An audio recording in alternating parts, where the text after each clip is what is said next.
Yo, yo, yo, hello.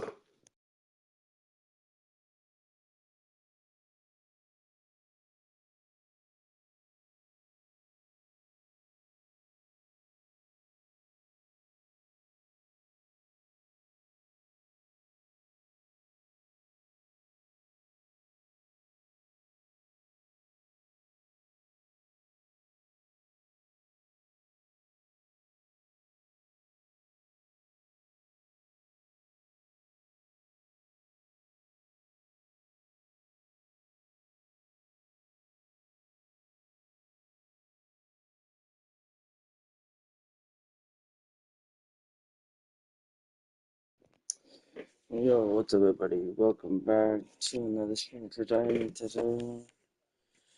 We are playing some more. We're back on Natural 2K. Play on the new one, the 2K25. Haven't been live in a while. Let's take a little break again. It looks like no things to stream on, so yeah, I'm back streaming on, so let's some 2K Showcase. Oh, let me fix this. Hold on.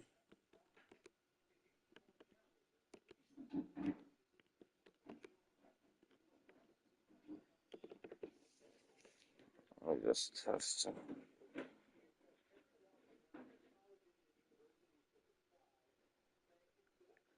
Let me just off this and I'll delete this.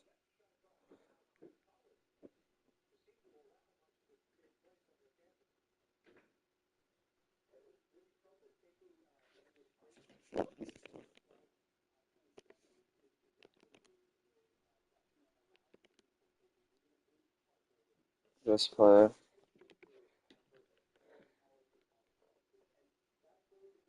Let's do it here again one more time. See if it's happening.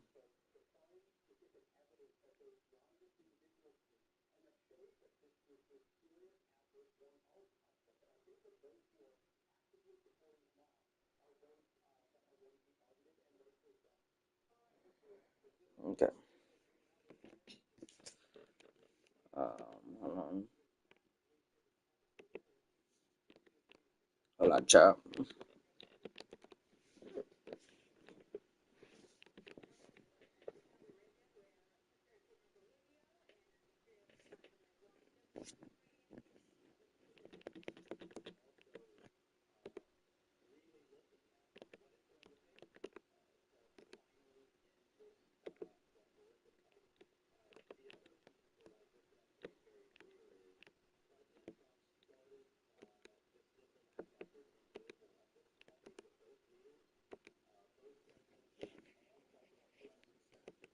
I think I'll try that.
Okay. It don't matter. I'm gonna start one more time.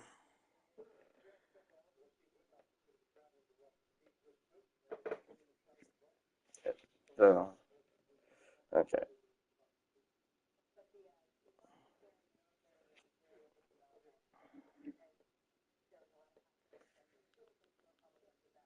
Okay. Here we go.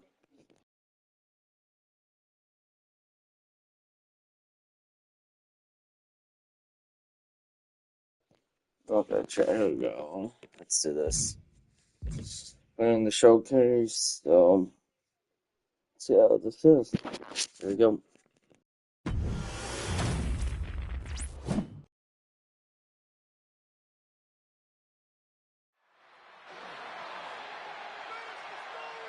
Solo Sikoa lifting Cody Rhodes up. Spear from Roman.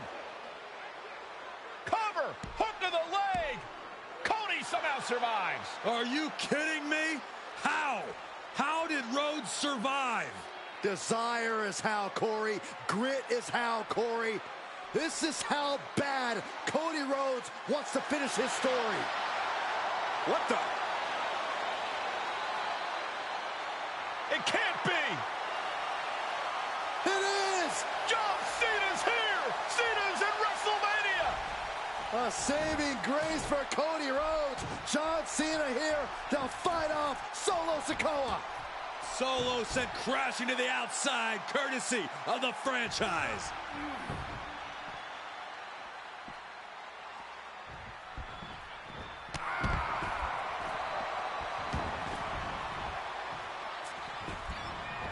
Cena's got Roman up. Attitude adjustment. Down goes Reigns.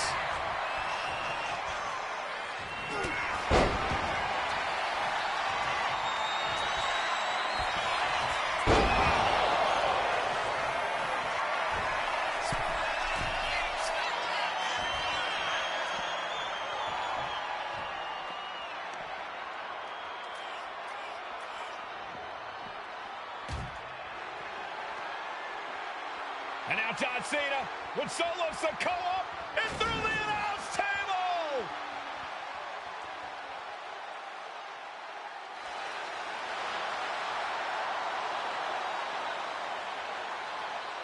Oh, hold on, guys. Hold on. You gotta be kidding me. The final boss is at WrestleMania. What a moment this is. Brings back memories from WrestleMania over a decade ago.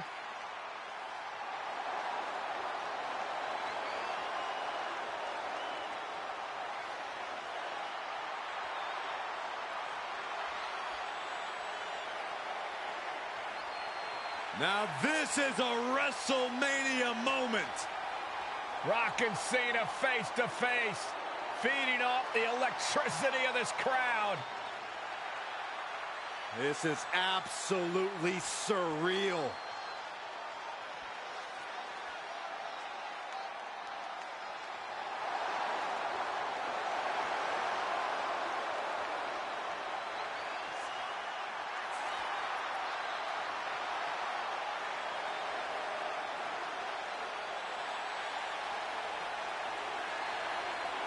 Oh, down with a rock bottom!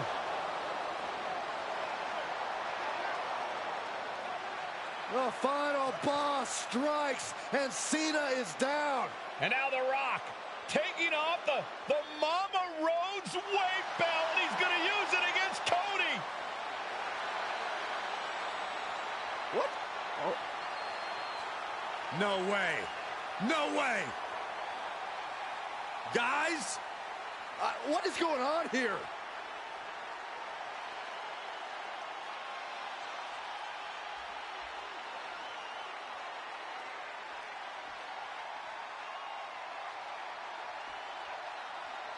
We know that music all too well, but It's Seth Rollins. And a Superman punch by Reigns intercepts Rollins, who's out here in the old Shield gear.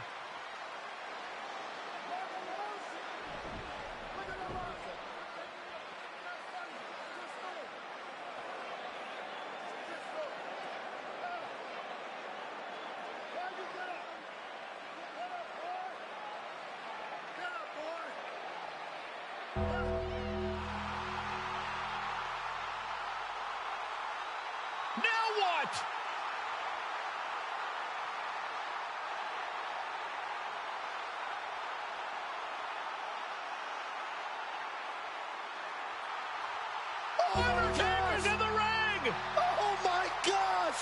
The Great One face to face with the Reaper at WrestleMania. Undertaker with the Rock. Choke slam. The Undertaker's back in WrestleMania. Unreal.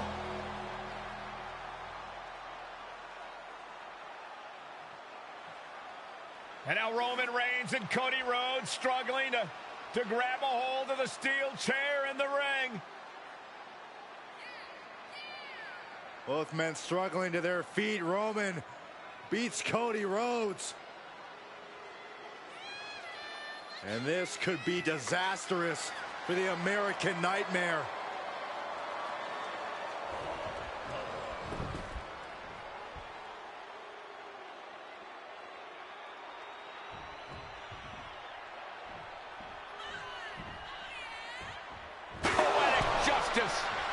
Roman has never forgotten and has never forgiven.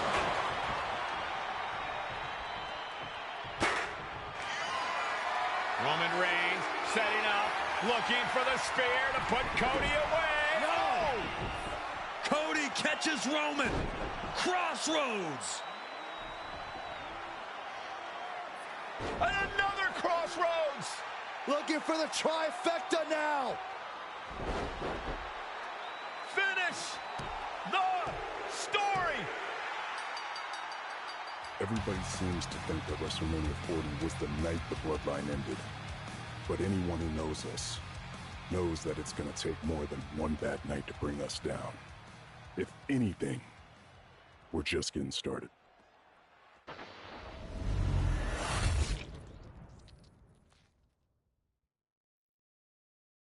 Ladies and gentlemen, my name is Paul Heyman, and I serve as special counsel and the wise man to your tribal chief, Roman Reigns, the undisputed, uncontroverted, unquestioned leader of the Bloodline, the most dominant group in recent memory and in the entire history of WWE.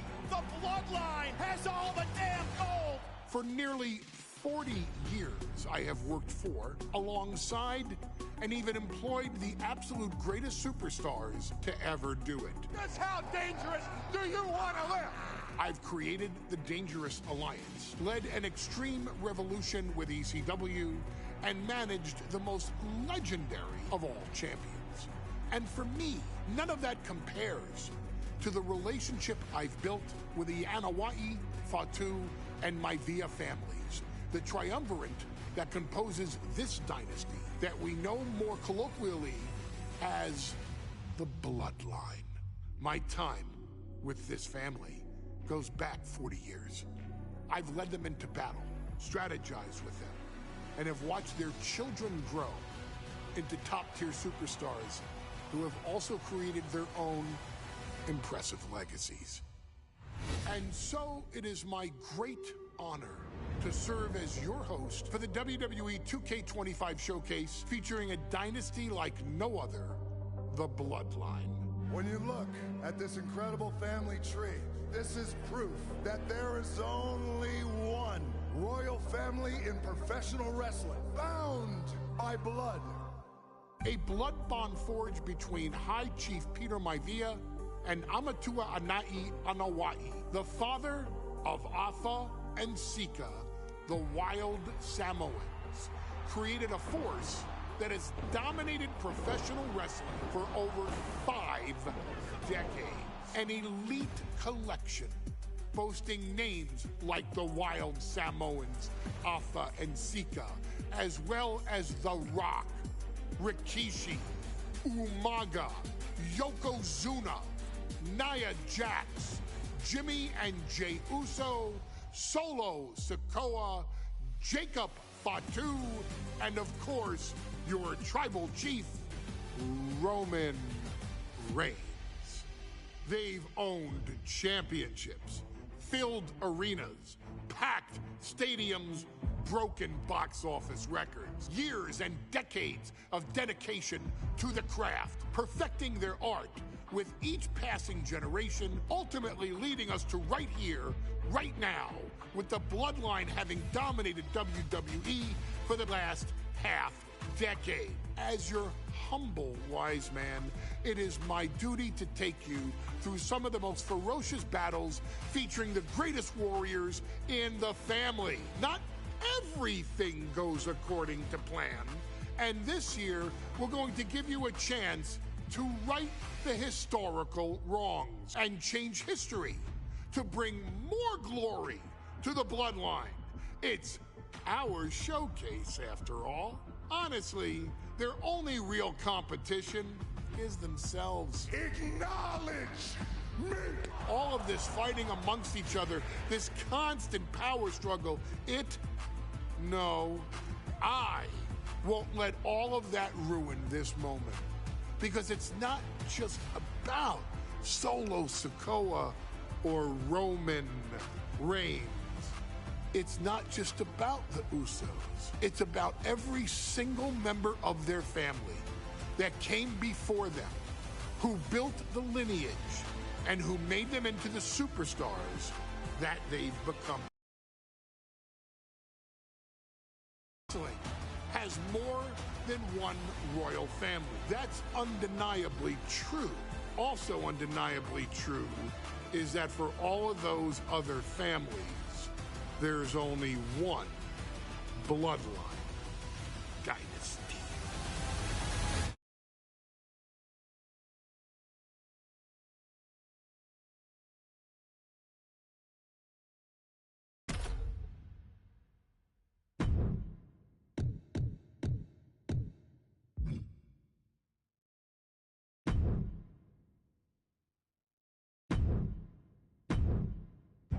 In a family that specialized in brute force over the years, perhaps no one better personified this than Rodney Anawai, nephew to the Wild Samoans, better known to the WWE Universe as the mighty Yokozuna. The family's first world heavyweight champion, Yokozuna arrived to WWE in the fall of 1992. An imposing behemoth, to say the least, Yokozuna would make an immediate statement, winning the 1993 Royal Rumble just a few months after his debut. This victory would grant him a WWE Championship match at WrestleMania 9, where he took on Bret the Hitman Hart. This meteoric rise to the top was only a hint of the dominance Yokozuna would have on WWE for the next year. 2 WWE championships, a WWE Tag Team Championship, victory over the era's titans like Bret Hart, Undertaker, Lex Luger, and Hulk Hogan. Yokozuna is my middle name. I'm named after my uncle.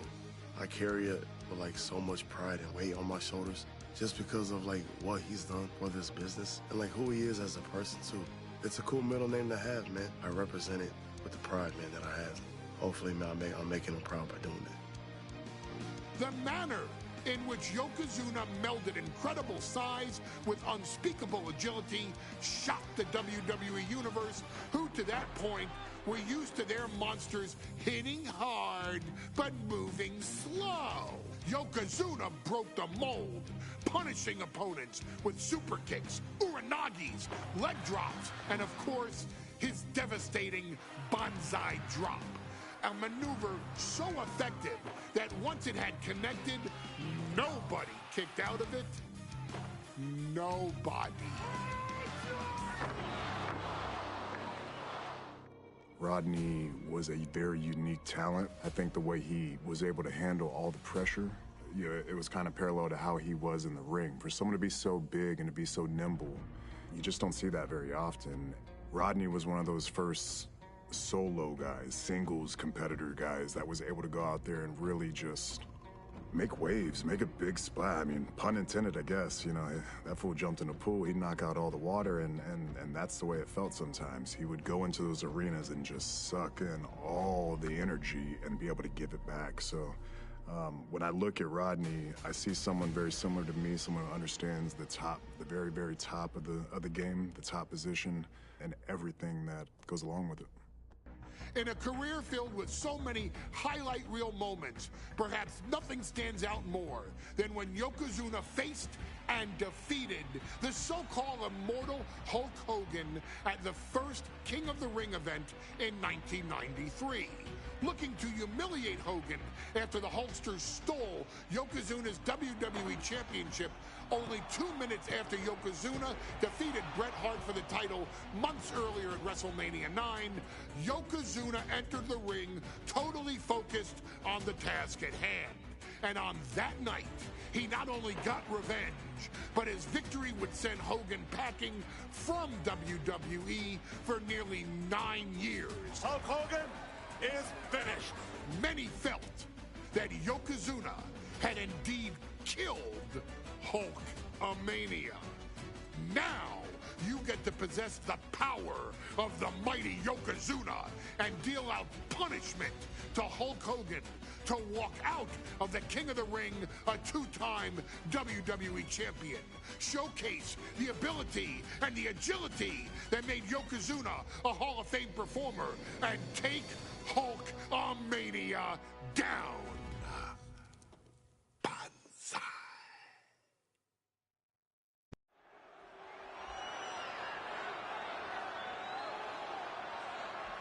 Ladies and gentlemen, this is an event of international magnitude.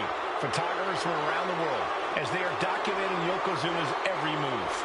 Coming down the aisle with Mr. Fuji is the champion from Polynesia Islands, weighing 550 pounds, Yokozuna!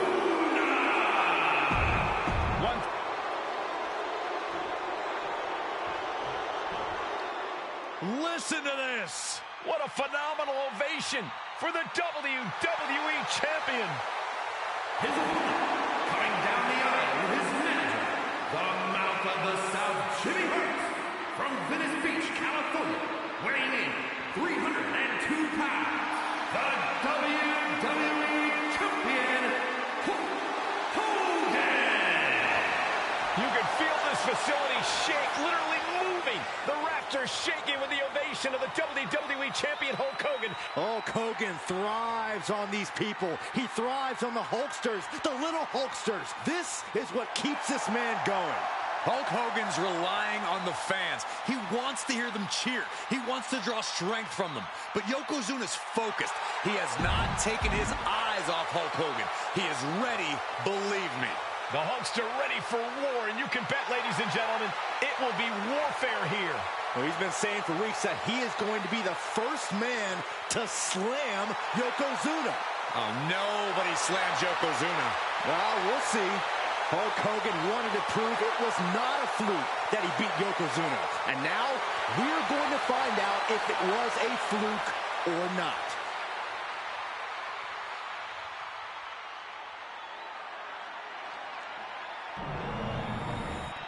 You can see it in everyone's eyes. They all want this championship.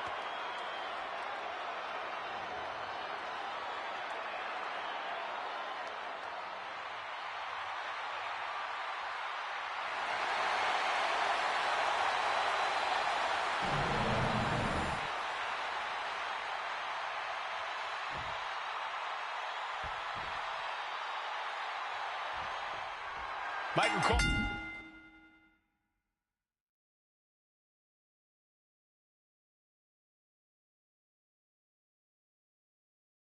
Eliminated from King of the Ring 1993 alongside Corey Graves and Byron Saxton, where Yokozuna hopes to regain the WWE Championship he lost in record time to Hulk Hogan. Both men coming in with so much to prove. Hogan wants to prove his controversial WrestleMania win was no fluke. And he's also promised to finally slam the 550-pound giant right through the ring. Yokozuna wants to erase the memory of his initial title reign that lasted mere seconds. He knows that a fresh Yokozuna can beat a fresh Hulk Hogan, and tonight is the chance to prove it. Got them off their feet here.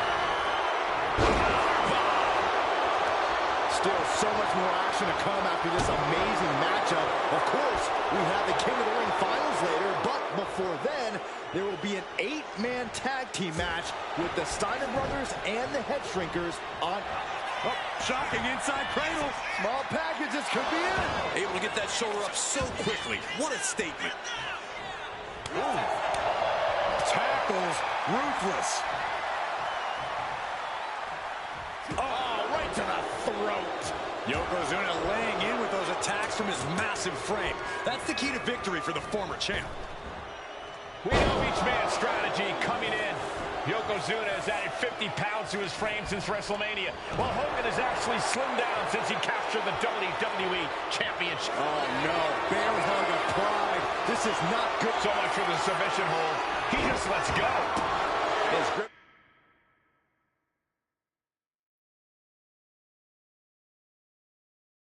Strength might run out. Bombastic claims coming out of both camps coming into this one, gentlemen. Hogan has claimed in interviews that he will slam Yokozuna's carcass straight through the ring so hard it will cause a worldwide earthquake.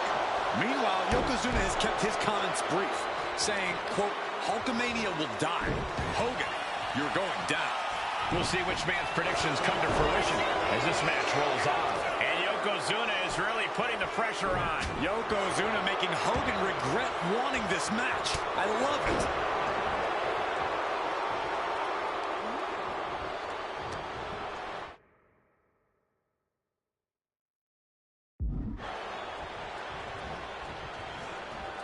Asma set up in the corner of the ring. Non-stop blows. Well, Hogan's face has certainly seen better days. Yoko now, belly-to-belly slam. That's got to be the end of Hulkamania. Jimmy Hart trying to rally. And a kick out by Hogan with authority. Hulk Hogan's not done yet. Hulk Hogan is coming alive. Yokozuna back to his feet. Big chop to Hogan. And Hogan's starting to hulk up here. How many times have we seen this over the years? These massive strikes from Yokozuna having absolutely no effect on Hogan. Hogan fired up. Hogan's ready to go. Hogan feeding off the energy of all the Hulkamaniacs. And here comes Hulk. And Yokozuna being backed up to the ropes. Big boot. I can't believe Yokozuna's still standing. Hogan continuing to pour on the offense. A second big boot, but Yoko still on his feet. Don't let up, Hulkster. Keep swinging, keep firing away.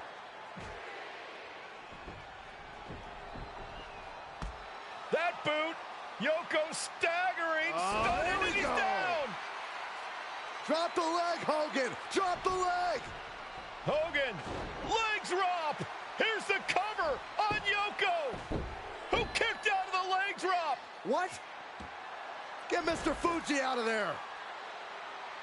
Hogan feeding off the energy. Whoa, wait a minute. What is that photographer doing on the apron? There's a match going on. What the heck? What was that? What in the world just happened here?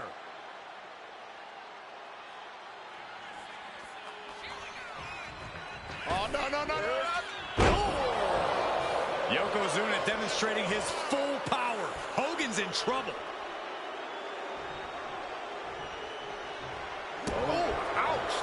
And Hogan falling victim to a slew of offense. Yokozuna taking the fight to Hulk Hogan. The Hulkster's locked. And Yokozuna just taking this to the next level with that move. Just a dominating maneuver.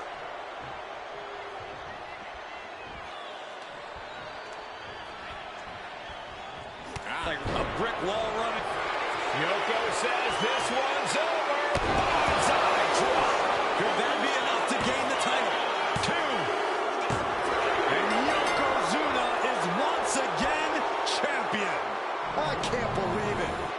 The winner of this bout, and new WWE Champion, Yokozuna.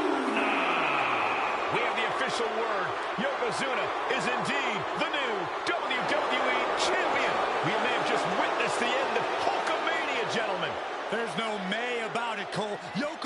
just conquered Hogan, and every newspaper in Japan is going to be filled with pictures of our new WWE champion.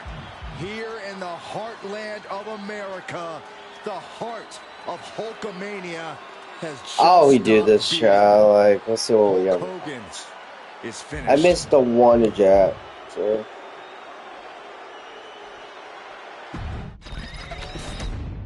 So far, so good, chat. Our next chapter sees the showcase spotlight shine on an area in which the family built their legacy: tag team wrestling. Starting with the wild Samoans, Afa and Sika, all the way through to more recent champions like the Usos or Tama Tonga and Tonga Loa. This dynasty has always excelled in tag team competition, consistently showing an ability to dominate the division with a wide variety of looks. And the first team that we will look at, accompanied to the ring by Afa himself. Fatu and Samu, the Head Shrinkers. They put the fear in people's hearts. That's what the Head Shrinkers did back in the day. Second to none in that ring. You know, hard-nosed, battle-tested. They went for it every single night. More astute fans may also know that early in their journeys, Samu and Fatu were managed by me, Paul Heyman, then known as Paul E. Dangerously. and the SST, the Samoan SWAT team. The Samoan SWAT team is here. Vengeance is mine. Already an imposing force that early on, their future greatness was obvious to so many industry experts. Afa, more than anybody, knew he had the team on his hands, with Samu being his son and Fatu his nephew. The tribal elder was able to mentor both, instilling in them the same unrelenting approach to competition that made the wild Samoans world famous. The team toured through regional promotions before a quick stop with me in WCW, but WWE was always their goal.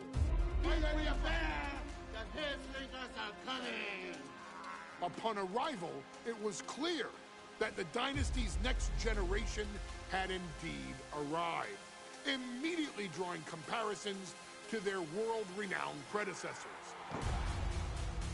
10 years before it became cool to say, Samu and Fatu displayed ruthless aggression in the ring, overwhelming opponents before the bell and continuing the non-stop attack until their hands were raised in victory. Deceptively agile for men of their size, they brutalized the opposition with devastating dives from the top rope. The duo would eventually go on to capture the WWE Tag Team Championships in the spring of 1994, fulfilling the promise and carrying the legacy to even greater heights. At WrestleMania 9, the Head Shrinkers' one and only in-ring WrestleMania appearance saw them taking on Rick and Scott, the Steiner brothers. Be prepared, Steiner Brothers. We're gonna give you a pain that you have never felt before. While I'm not one to make excuses, I am one to give opportunities to you, our expert gaming member of the WWE Universe. And so, today, you have the opportunity to make things right. WrestleMania 9, Las Vegas, Nevada. The Steiners performed at a near-perfect level that day, able to find every reversal and in the chaos emerge victorious. We are asking you to fix that. Stop them in their tracks and get the Head Shrinkers that WrestleMania victory you and I both know they deserve. But if you're not careful, you're going to find yourself reliving the very same memories that have haunted Samu and Fatu for years. Steiner lines, suplexes, Frankensteiners that will all bring your evening to a vicious, miserable end.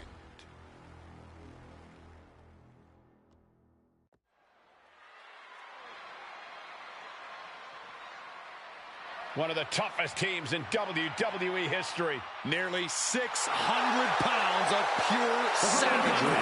As a tag team match set for one fall.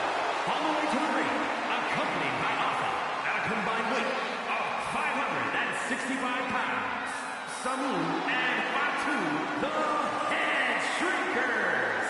Fair warning, this one may not be too pretty, guys. You talk about rugged individuals. These are two tag teams that can really bring the fight to anyone that steps in their path.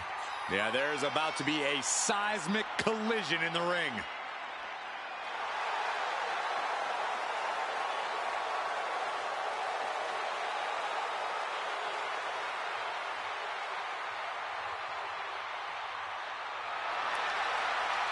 This match means so much to the Steiners and to the Head Shrinkers.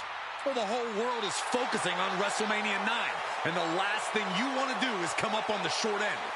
Pride is on the line, and as is a stake to the claim of being the toughest team in all of WWE.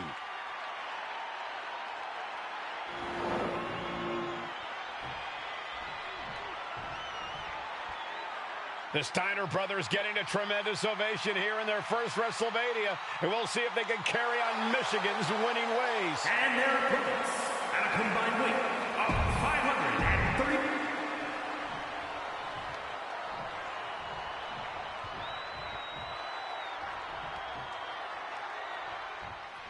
Big fight feel in Las Vegas as Gladiators face off here at WrestleMania 9. And we are watching four men who would have been right at home inside of a Roman. Nice takedown. Stack them up. Hold on. Trying to steal one here. I don't know why he just called off the pin attempt. Hopefully he has a strategy. The Head Shrinkers and Steiners are two of the brightest young teams in WWE, but they both come to this match with a few years of experience in WCW. The Steiner brothers earned many tag accolades in WCW, but Rick and Scott have their share of singles titles too. Meanwhile, Samu and Fatu were never quite able to break through before WWE. You know that has to serve as motivation for the Head Shrinkers tonight. Head Shrinkers versus the Steiner brothers here from WrestleMania 9. Two hard-hitting, up-and-coming teams at this epic event. Crushed in the corner. There may be an abundance of togas in the arena today, but you're not going to see a lot of Greco-Roman wrestling out of the Head Shrinkers. They're just looking to hurt the Steiners. And that actually may help Samu and Fatu here. The Steiner brothers have earned most of their wins by utilizing their amateur wrestling skill set. I can't imagine they'll get many grappling opportunities against dedicated brawlers like the Head Shrinkers. Samu and Fatu already some success in the tag division tonight. Could really be their coming out party. Well, they certainly have a tradition to uphold, Cole. The man in their corner, Alpha, has held the WWE tag titles on 3 occasions, and he's primed to bring the Head Shrinkers to the top as well. Samu dishing it out now. The Head Shrinkers smartly keeping themselves out of the grasp of Rick and Scott Steiner. There is a method to the madness of the Head Shrinkers. And gets sent right into the corner.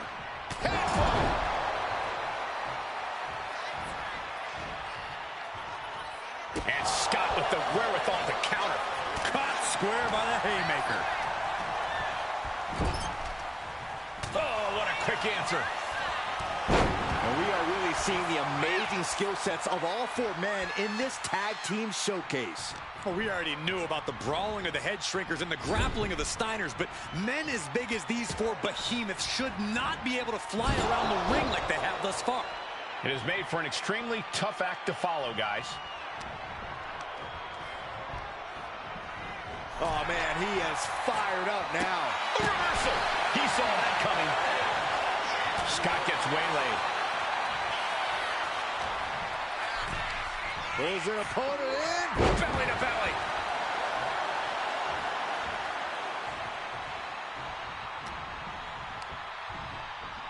Punch lands. As we find ourselves surrounded by all this pageantry, do you think either of these teams is feeling the pressure of their first WrestleMania? I can tell you that Samu and Fatu truly did not care. Alpha has turned these men into brutal fighters who simply want to destroy their opponents no matter where the fight takes place. And as for the Steiners, we know they have big match experience, tons of amateur championship bouts in college, and some of WCW's biggest events. But even those can't hold a candle to the spectacle of WrestleMania. Able to make the tag. And boy, was it needed.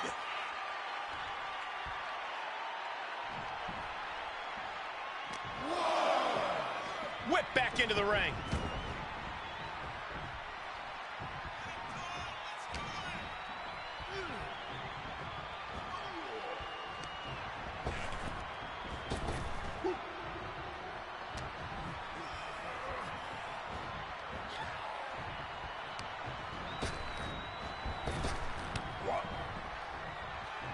Clothesline. Before this match began, you heard the Steiner speak backstage. Scott saying, quote, "Me and my brother are going to go out with a game plan and do what we do best, and that's wrestle." That's all well and good for the Steiner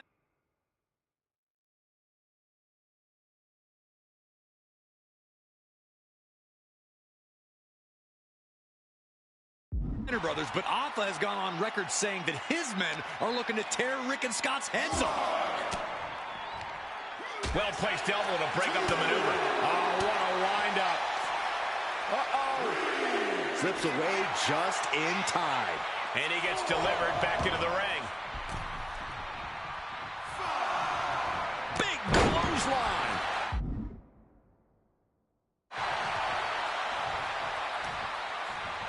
Sharp knee. He's no longer looking at his best. Pitbull mentality of Steiner, holding nothing back on that attack. And into the corner he goes. Ooh, just like that, Rick finds a counter. Scattered it and fired back with a punch straight to the face. Oh, man.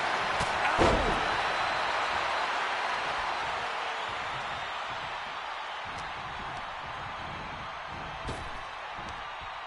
Down with force.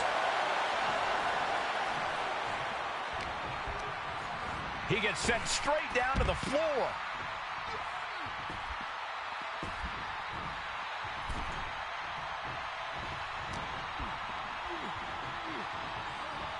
He's doing everything he can to fight out of this tough spot.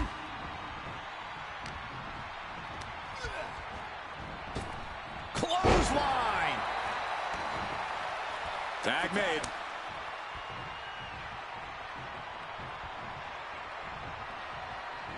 And just when he needed it most, he got the tag. Right across the larynx.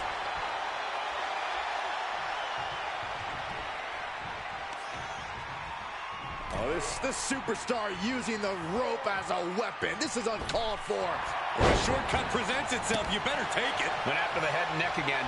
Maybe trying to rattle the opposition's balance. What a headbutt. Vicious. And now placed in the corner.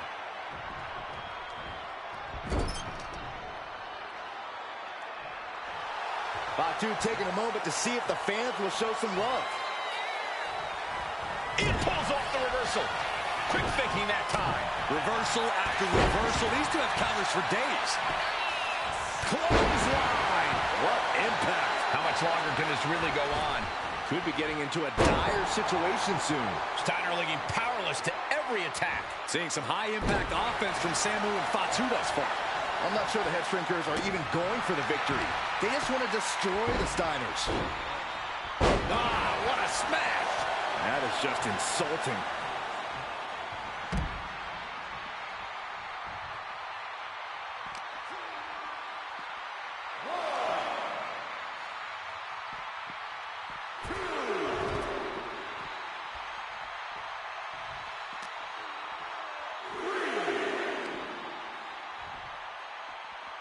And gets tossed back into the mat.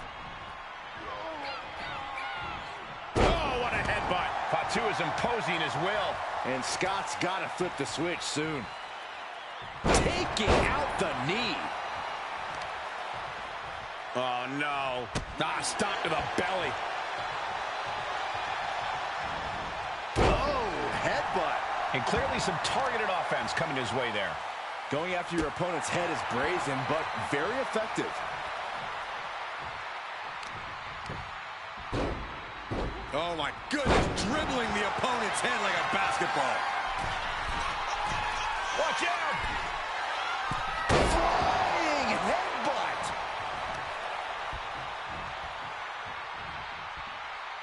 Boom! Did you hear the impact? And now Scott is getting beaten down. And I don't think anything can stop Fatu now. Oh, jeez. Nasty kick to the face.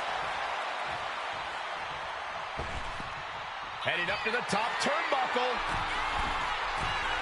Soaring. Splash. That's it. No way the Steiners come back now.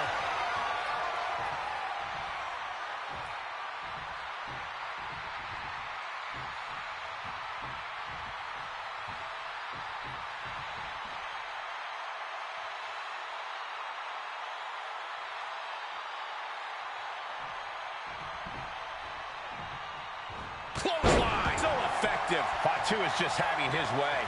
Steiner's in peril here. And Scott saw it coming. Chess match of counters and reversals happening here. Nothing fancy here. Instant victory. Backed up. Reverse the leverage and into him. I guess he doesn't think he's done enough damage to put this one away yet.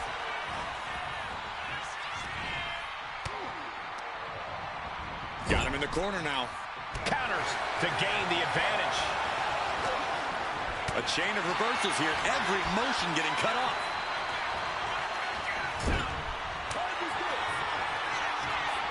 Tag. Double team coming. Oh, face first. And the head shrinkers just might have it.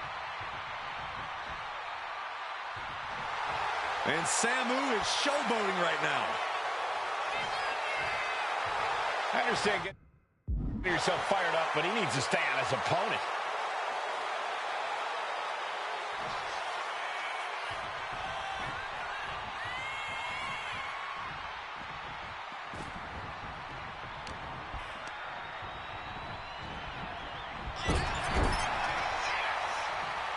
Counter after counter. Neither superstar getting the clear advantage.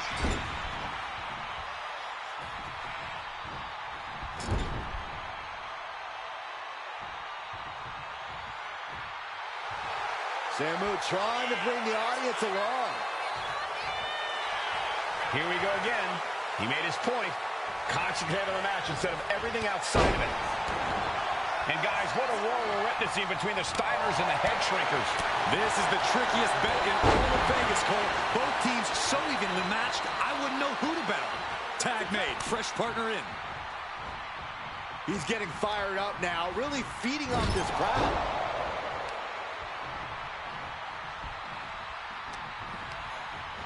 Oh, toss to ringside.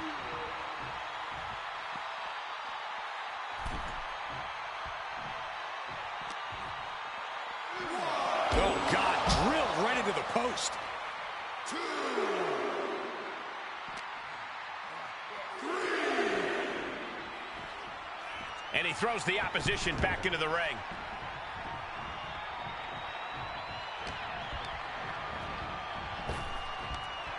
Wow, the power that takes is insane.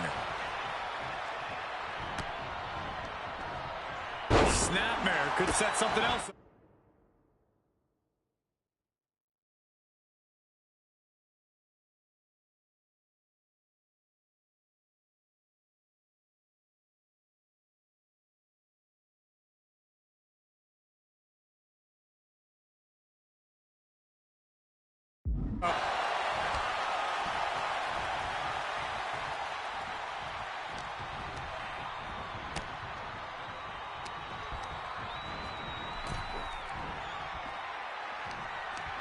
And Samu's plans failed there.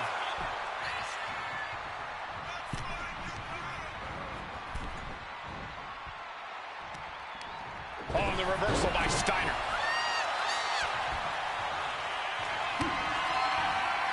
Watch out! Running Bulldog. Big move from the Steiners.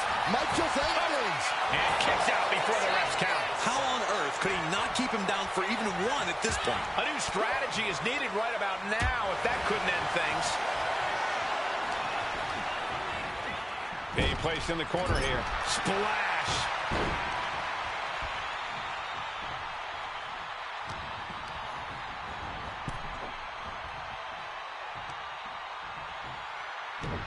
Tossed around like a rag doll. Kick to the gut. Oh, brutal forearm.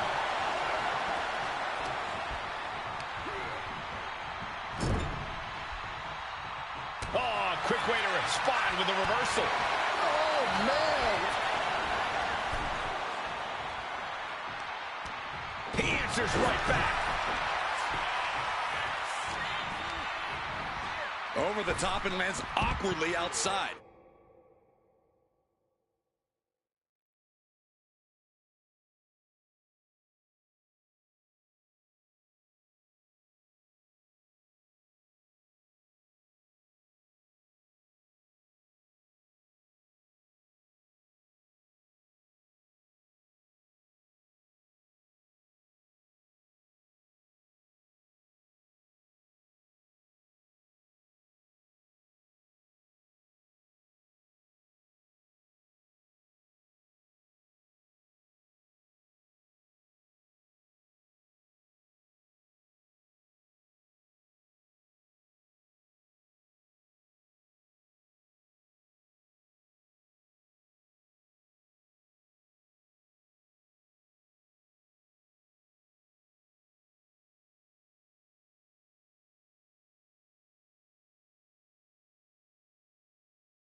Run out of ringside and back to the mat. Yes, there's the tag. Oh. Shoulder tackle.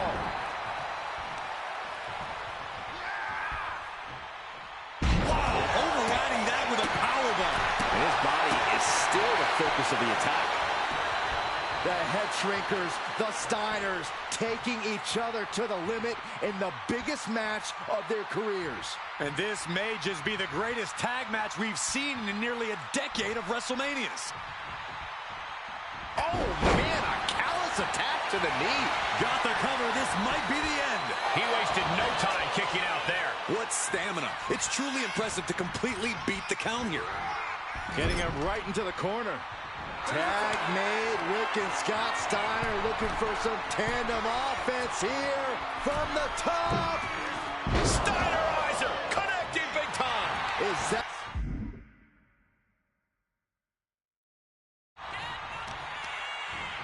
Oh, that might have just broken something.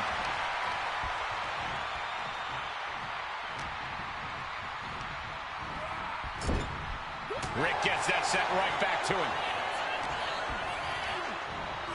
Sent out of the ring the hard way.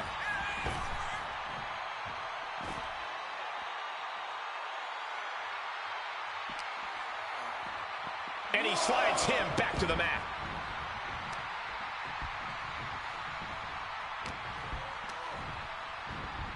Oh, and he gets discarded out of the ring. Tagging in.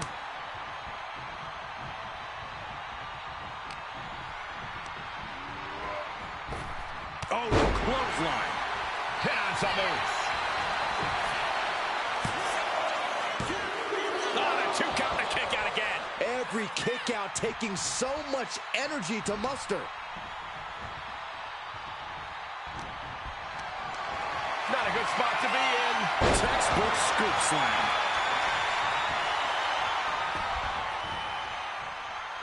Tags into the match. Point of the elbow finds the mark. And hold on. Are we looking at the prelude to the end of it all? Oh, gosh. That looked like a bad landing. Sent flying out of the ring here.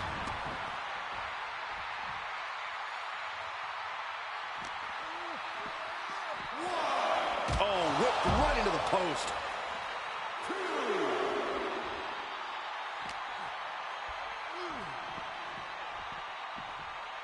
And now gets tossed into the ring.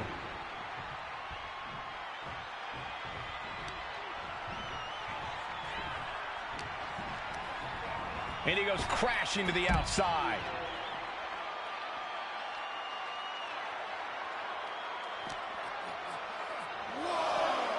And he gets set back into the ring.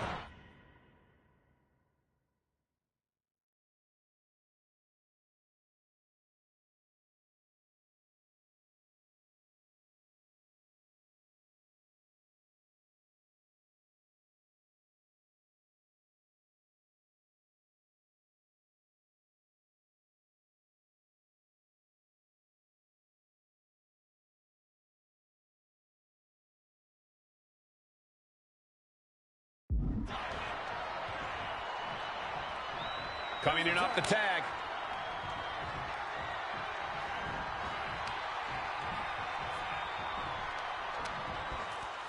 And there goes Steiner, sent outside the ring. Fatu like a one-man wrecking machine right now, cleaning house. Oh, look at this, the power by Scott Steiner.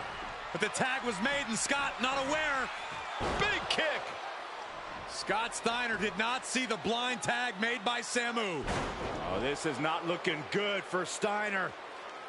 And this is what the head shrinkers do. Top-tier tag team wrestling. Steiner didn't see the tag, decided to hot dog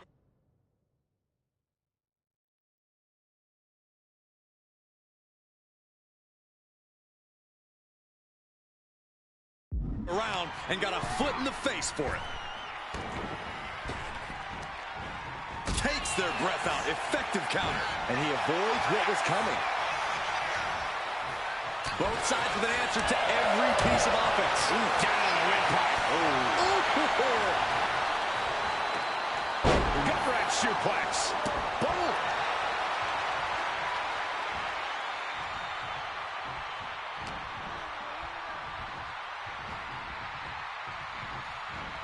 Placed against the turnbuckles. Oh, that can flatten you. He's climbing the turnbuckles to the top. Looking for something big here. Boom. Samu setting himself up top. Lift off. Splash. That could bring an end to Steiner. I can't believe this atmosphere. Everyone wanted a banger, and boy, you got it. Look at this. Picture perfect backbreaker.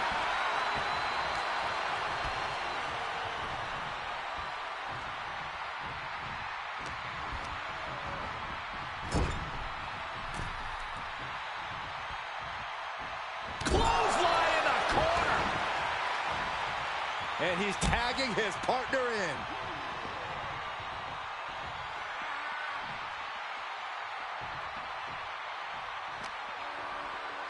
Tossed back into the ring.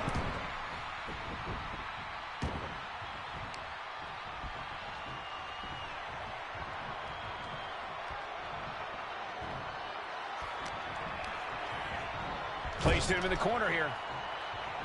The WWE Universe is pouring more. Here's the tag. Tandem offense on the horizon here. They have their opponent driven down face first. This is his moment. Better not waste it. Into the cover. he makes the biggest save of the night.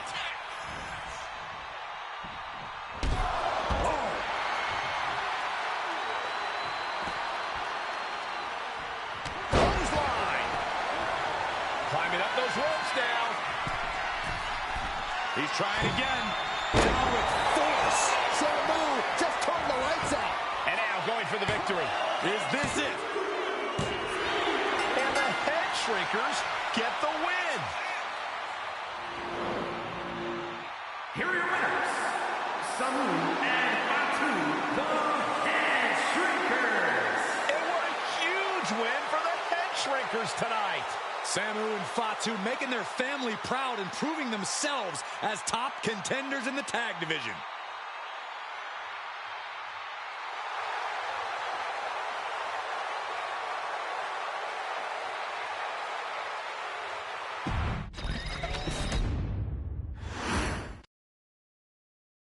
Hey, let's put this in the simplest of all terms. Dwayne "The Rock" Johnson is the biggest celebrity on the face of the planet today. Now, whether he's a blue chipper, the people's champion, or as we know him right now, the final boss, The Rock has always commanded all of the attention in the arena since the very first moment he made his WWE debut at the 1996 Survivor Series. Born into this business, The Rock would become WWE's first ever third-generation superstar, following in the footsteps of his father and grandfather.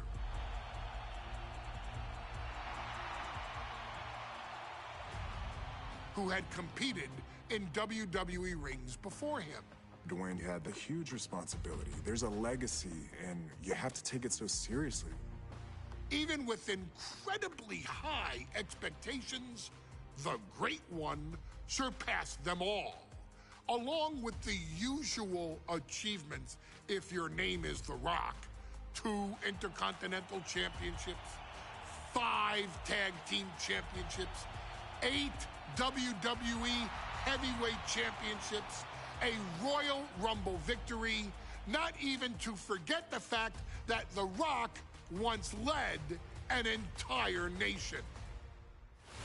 The Rock has one of the more noteworthy feats in WWE history, earning WrestleMania victories over Hulk Hogan, Stone Cold Steve Austin, and John Cena. Each of these men are known as the faces of their respective era. Each of these men found out what happens when you go one-on-one. Oh, you know the rest. Of course, The Rock rivaled Stone Cold Steve Austin's popularity during the vaunted Attitude Era, tearing opponents down with rock bottoms and people's elbows while tearing them apart on the mic with cutting one-liners and catchphrases that are still recited to this day. If you smell, know your role and shut your mouth. He ended CM Punk's 434-day title reign as WWE Champion at the 2013 Royal Rumble as well, after having only competed twice over the previous 9 years, displaying the always ready mentality and physical conditioning on which he has built his global brand. But you don't need me to rattle off The Rock's resume to you, now do you? Of course not. The man is an occasion unto himself. He has headlined the biggest events against WWE's most iconic superstars and has always found a way to, how does he put it? Layeth the smackdown on some jabroni's candy ass. I couldn't have said it better myself, although I think I may have just done that. But indeed, he has. On a Thursday night in February of 1997, The Rock, still known as Rocky Maivia, would find himself challenging for the WWE Intercontinental Championship. Only a few months into his tenure, he would be matched up against a face that would ultimately become one of his most familiar and hated rivals, Triple H, Hunter Hearst Helmsley. Seemingly overmatched by a more seasoned opponent, a youthful Rock would demonstrate all the traits that have come to define him in the years since. Tenacity, high IQ, and that legendary Samoan strength to ultimately surprise Helmsley and kick off the first championship reign for Rocky Maivia.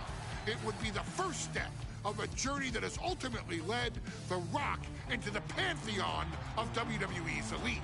So now it's all in your hands. It's up to you to showcase the undying drive that makes The Rock the hardest worker in the room to deliver a shocking upset against the Greenwich snob himself. Guide The Rock to victory over Triple H at a very special Thursday, Raw Thursday, to give the first jolts to what would become the most electrifying career in sports entertainment.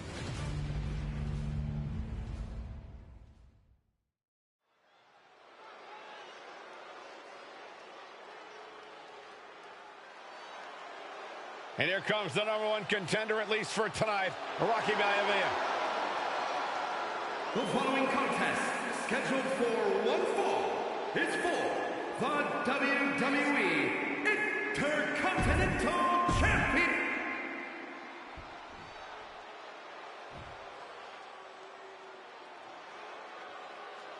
On his way to defend the Intercontinental Championship, Hunter Hearst Helmsley.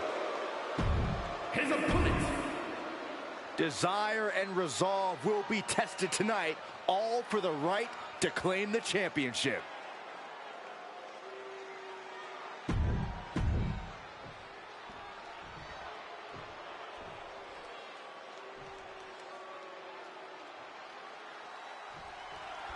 The Intercontinental title hangs in the balance. Tonight in a match between our refined champion, Hunter Hearst Helmsley, and the young challenger, Rocky Maivia. Rocky Maivia has a lot to prove here. The third-generation up-and-comer would love nothing more than to grab his first championship tonight and send a message to the WWE that Rocky Cobra clutch cinched in. He lets his opponent out of the submission. Yeah, but who knows what damage has been done. Oh, and he gets discarded out of the ring. Taking flight all the way to the outside. From all the way up, wasted no time flying out to the floor. Oh, man, meeting the barricade. Face first off the barricade. And Byron, Rocky has tremendous exuberance, tremendous youth. He's going to be a star for a long time. I think Rocky Maivia shows more promise than any other wrestlers I've seen come into WWE. You talk about second-generation wrestlers, but with Rocky, you're talking about 3 generations. This guy is going to be phenomenal. What's it going to take for Hunter Hearst Helmsley to retain his Intercontinental title here? How can he get the better of Rocky Maivia? The champ needs to put this young upstart Maivia in his place with unrelenting offense.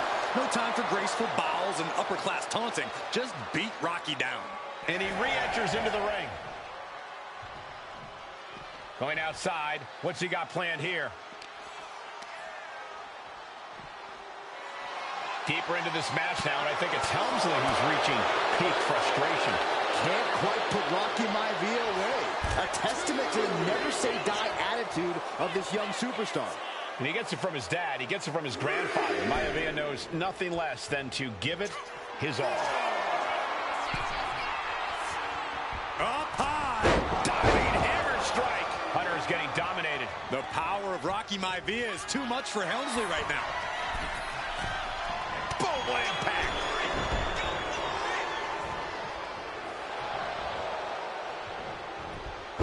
Step ahead there. Catches a punch.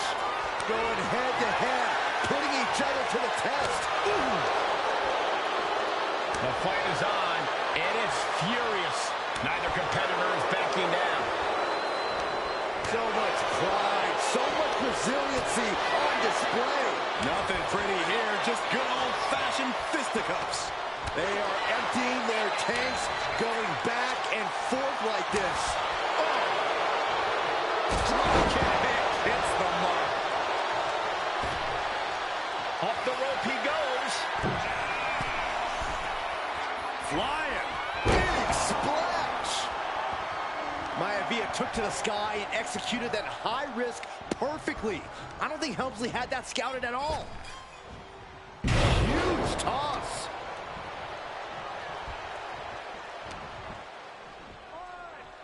Hunter whipped into the corner, nobody home. Rocky hit hard. And now Hunter looks to take over this match. Helmsley muscling Maivia up to the top turnbuckle and a big right hand. Helmsley with something big in mind here for his challenger tonight.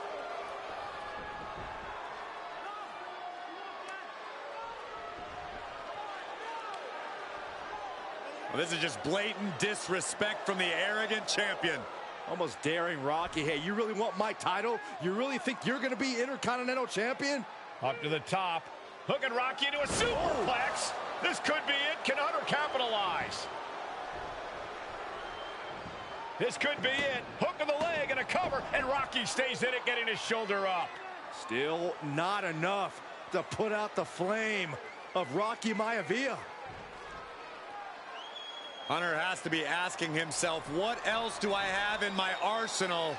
And I think we may get our answer, gentlemen. Yeah, it's just a matter of time, I believe, before this one's over. Hunter hooking Rocky, taking his time, looking to put him away. Maivia just collapsed.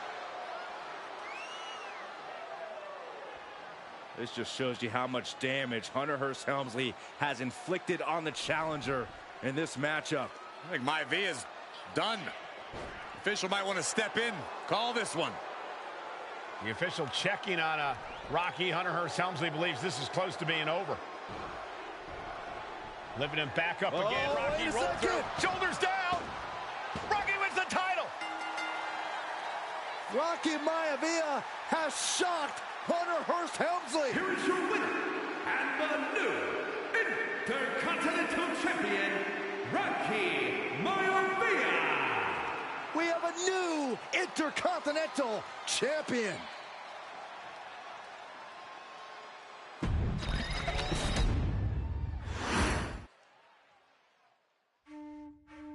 In a family of elite combat athletes and top-tier performers, the final boss has always stood out, even when he was just a blue chipper.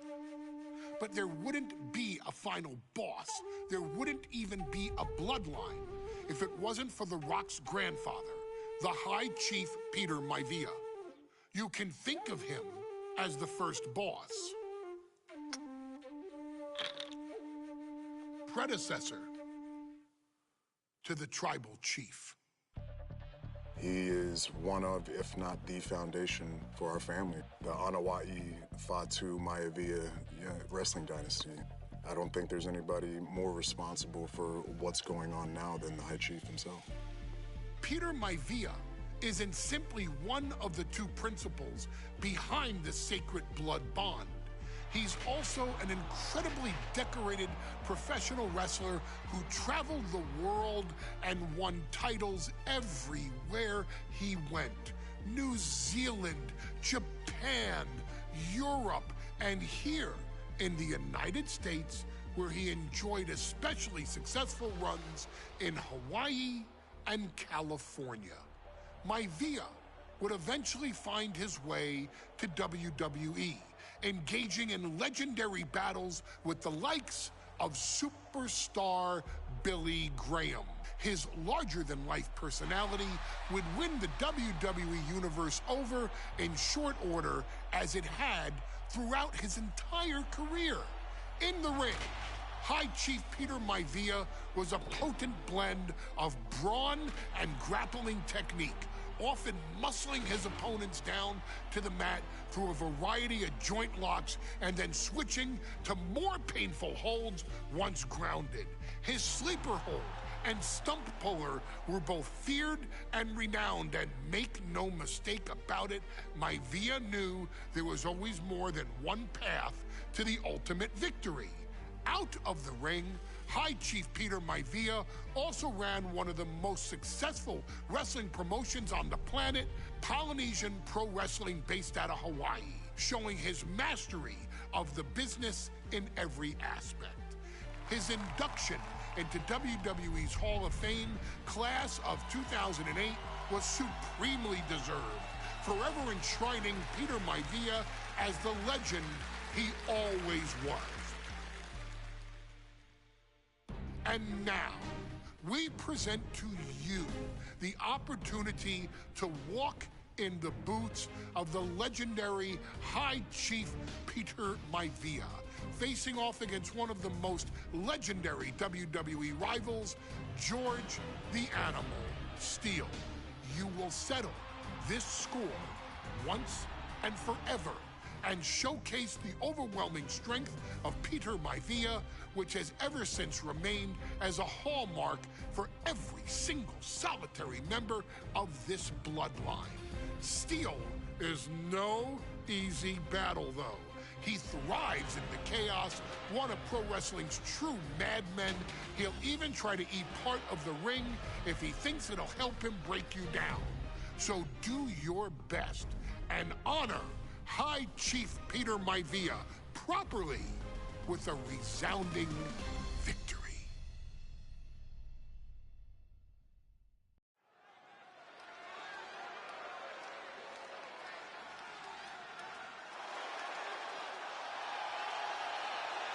Uh-oh, somebody called the local zoo.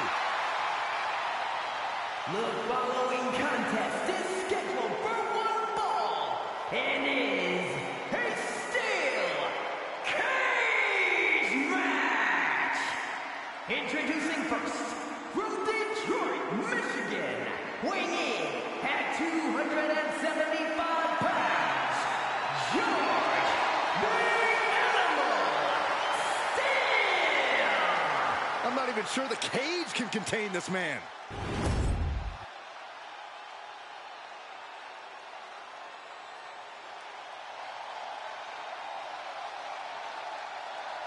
And strolling down the aisle, the opponent of George Steele, Peter Maivia.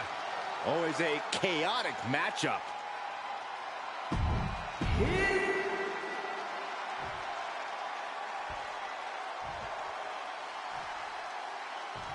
High Chief Peter Maivia taking on George the Animal Steele in a steel cage match. Quite a heated history between these two guys. Yeah, Michael, and I think it's because Maivia is one of the few superstars brave enough to take on the Animal. Most of their contests have ended in countouts or disqualifications. Thanks to the cage, we'll get a decisive victory in this one. Well, that really depends on if a cage can even contain them. Gentlemen, we've touched on the differences between Maivia and Steele as competitors. One man based on order, the other on chaos, but it's reflected in their looks, too. Indeed, Michael. Just look at the sculpted physique of the High Chief. And the tribal tattoos on his body are extremely intricate and definitely eye-catching. And Steele is, well, he's an ugly creature. Enough hair on his upper torso to classify as fur. Folds in his bald head. He's like a modern-day Neanderthal. And into the turnbuckle he goes. Momentum is all with Maivia now. And you can see Steele is struggling to weather the storm of the High Chief. Gradually getting closer and closer to the top.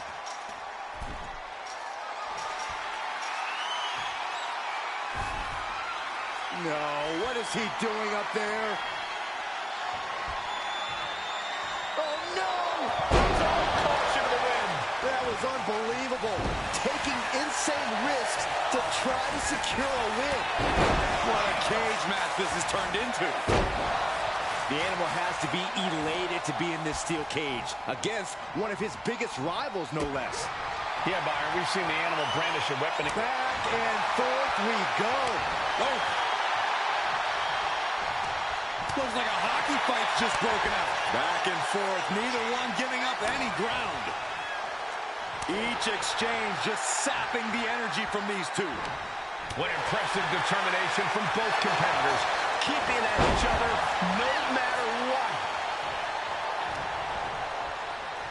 Headlock. Oh, a cheap shot right above the eye. We've seen that Steele isn't above using a foreign object to gain the edge against Maivia. So he's got to have the advantage in a match where they're surrounded by one huge... These two trading one blow after another. Ooh! Two titans trading strikes and refusing to back down. Slugging away with everything they've got. Exhaustion setting in, and neither one of them is letting up. Boom! This is a war of attrition with neither superstar wanting to be the one who surrenders. An overhead chop. Ah, there's a headbutt. George Animal Steele is not a wrestler by any stretch of the imagination, guys. He's a true brawler. And he might be the best brawler in WWE, Michael. There is no shortage of fight in the animal. But you know who might be a better brawler, guys? The High Chief, Peter Maivia. When you consider that Maivia is also an excellent high flyer and a great technician, well, you can see why the High Chief is the favorite in this match, even with the steel cage stipulation. George beats him to the punch. And Steele isn't looking into the pin. George is trying to seal this one up. Quick shoulder up. What a jaw-dropping show of strength this late into the match. Trying to work the arm. Now in control. Ooh, and a shot to the body and another. The High Chief. Another big move. Into a backbreaker. No way Steele's coming back from that. Two. And the High Chief defeats the animal. Here is your winner, High Chief Peter Maivia. Anytime these two have faced off, it's been eye for an eye. But the steel cage has finally delivered a decisive victory for the High Chief, Peter Maivia. George Steele is one tough animal, but the way Maivia faced him in the cage tonight just reinforced what everyone...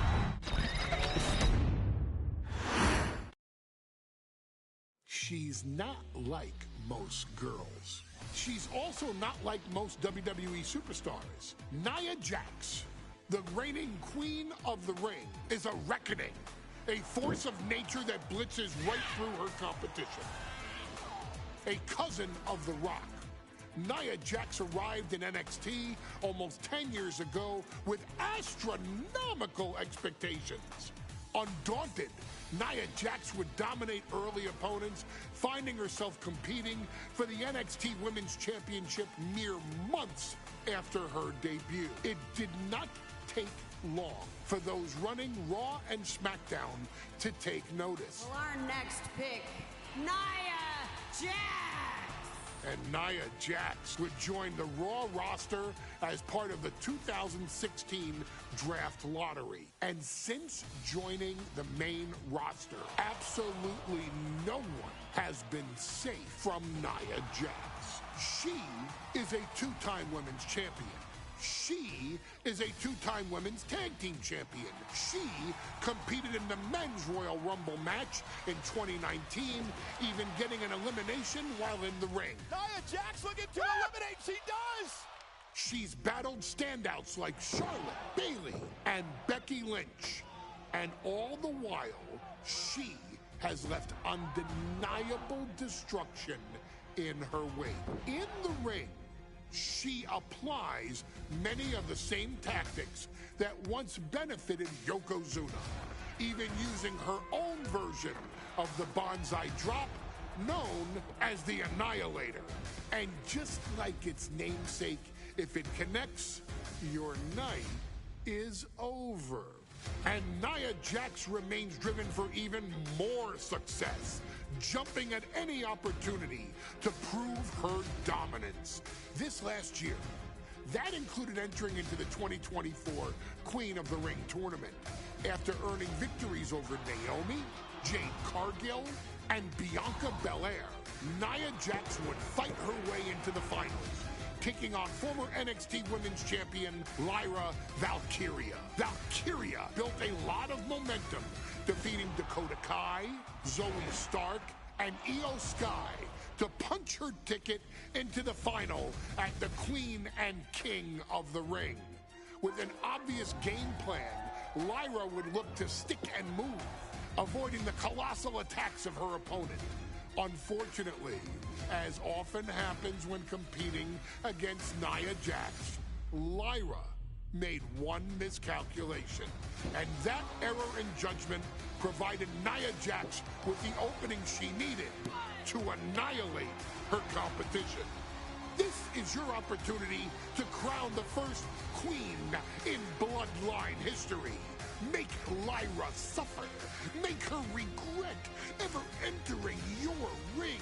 Showcase the otherworldly power that forces an entire roster to cower in your presence. Because when you're an irresistible force like Nia Jax, resistance is futile.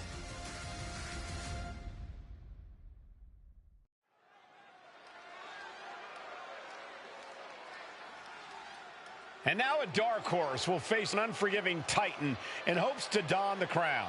Lyra Valkyria versus Nia Jax in the Queen of the Ring Finals. The following is the final match in the Queen of the Ring Tournament. Introducing first, from San Diego, California, Nia Jax. I cannot wait to witness what unfolds here. The irresistible force has been on a tear recently. And Nia believes the crown already belongs to her.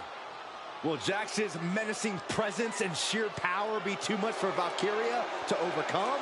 Or can Lyra write a happy ever after ending to her Cinderella story?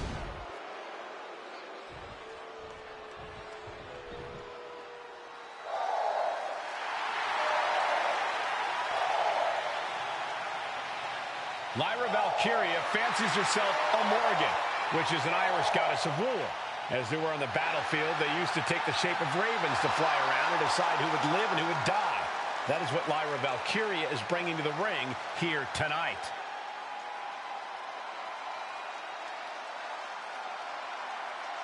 And her opponent, from Dublin, Ireland, Lyra Valkyria. Lyra Valkyria may have read a little too much fantasy in her day, and now is reality. Lyra Valkyria is about to go toe-to-toe with a real-life, fire-breathing dragon in the form of Nia Jax. Nia Jax, who's in the best physical condition of her career, tonight will make someone. Will it be Lyra? Will it be Nia? We'll find out in a matter of moments. And guys, you win the crown. Guess what waits for you in August? A date with the champion of your respective brand at SummerSlam.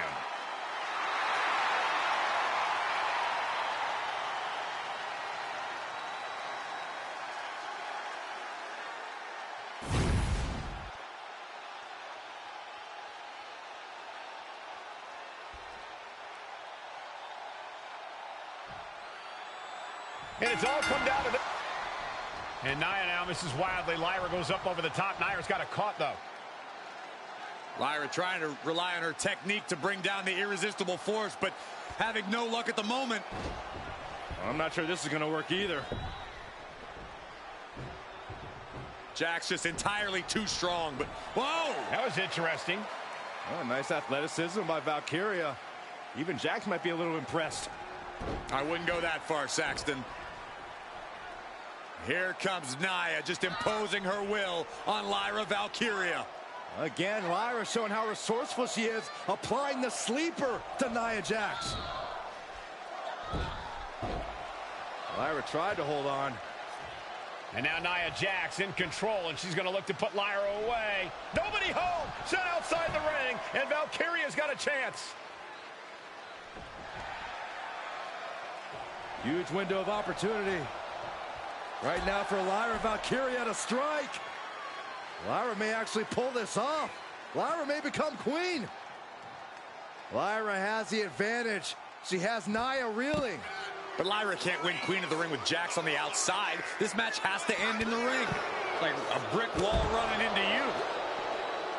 Each woman here has had a tough road to become a Queen of the Ring finalist. Every matchup in this bracket has been a toss-up.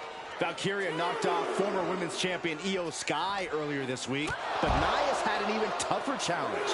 Two great former champions in the form of Naomi and Bianca Belair.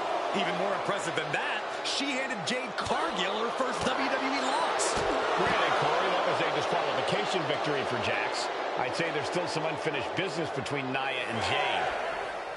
Nia Jax, Lyra Valkyria facing off in the finals of the 2024 Queen of the Ring tournament. Who will take home the crown? Corey, what do you think is going to be the key in this match for Nia Jax? She certainly made plenty of promises when it comes to being Queen of the Ring. What Nia brings to the dance, Cole, is raw power, the likes of which you rarely see from most men, let alone women. Nia has absolutely no problem using that power, and the same goes for her throwing her weight around in the ring. Lyra Valkyria might just learn that the hard way tonight. Many in the WWE Universe getting their first look at Lyra Valkyria. She's only had 3 main roster matches so far, and they were all in this tournament. Big wins over Dakota Kai, Zoe Stark, and Io Sky over the last 3 weeks. That's an extremely impressive start for Lyra. Wow! Undefeated for 3 weeks? When Nia Jax joined the main roster, she didn't lose a match for over 7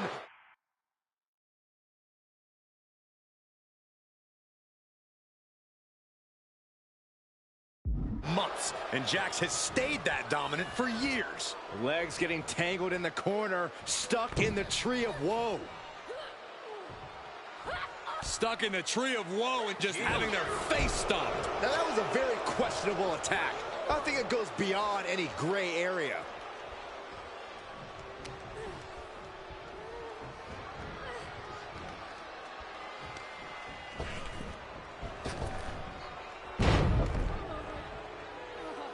Watch this. This is nasty. Brutality.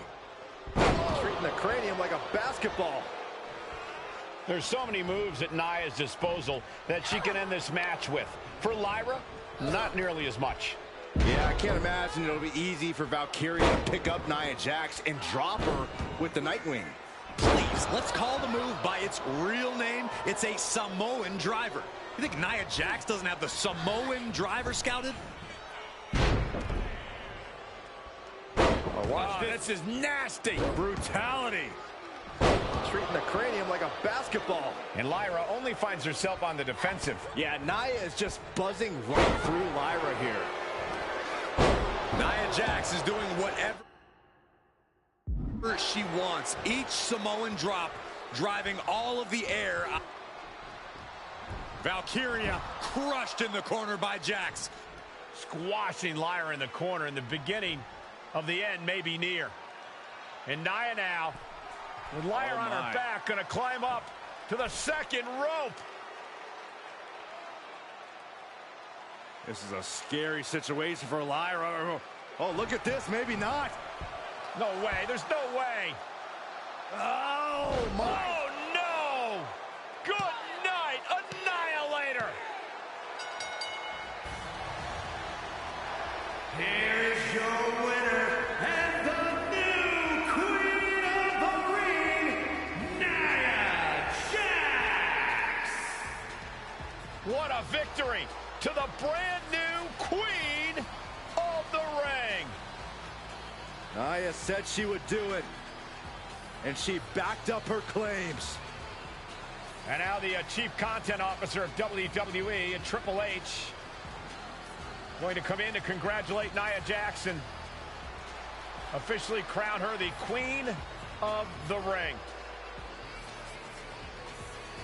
Absolute dominance by the new Queen.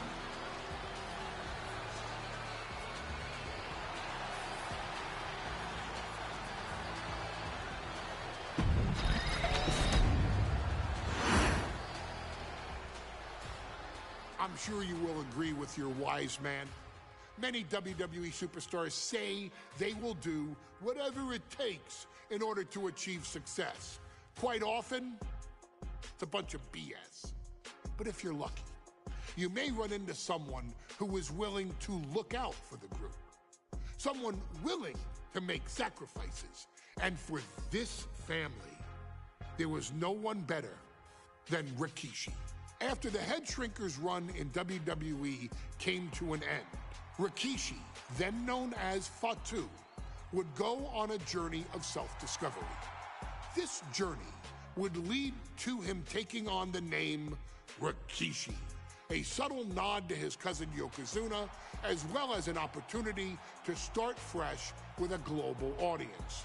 Well, my dad, you know, when he became the Rikishi character, when you think about Samoan wrestlers, right, or mean, or aggressive, he made it like his own flavor, right? You know, he had the blonde hair, still carried the aggressiveness, but I think he just wanted to add like a little flavor to it. But it became even more popular to our culture. Rikishi blitzed WWE from the jump, devastating opponents with new tricks and winning people over with his fat-ass dance moves. That Rikishi is fat, all right.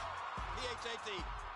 And with this wave of newfound momentum came even more success, with Rikishi capturing the WWE Intercontinental Championship and displaying incredible athleticism in iconic moments like when he dove off the top of the steel cage. The year 2000 belonged to Rikishi. But little did anyone know, Rikishi held a dark secret regarding a decision he'd made not for his own benefit, but for the benefit of the family. It was at the 1999 Survivor Series that Stone Cold Steve Austin was hit by a car in the arena parking lot, forcing him from the main event later that night for the WWE Championship. For nearly a year, all of WWE was consumed with figuring out who was driving that damn car and why Austin was targeted in the first place. The verdict came in. The car was driven by Rikishi. Rikishi would stand strong. Stone Cold Steve Austin. I didn't do it for me.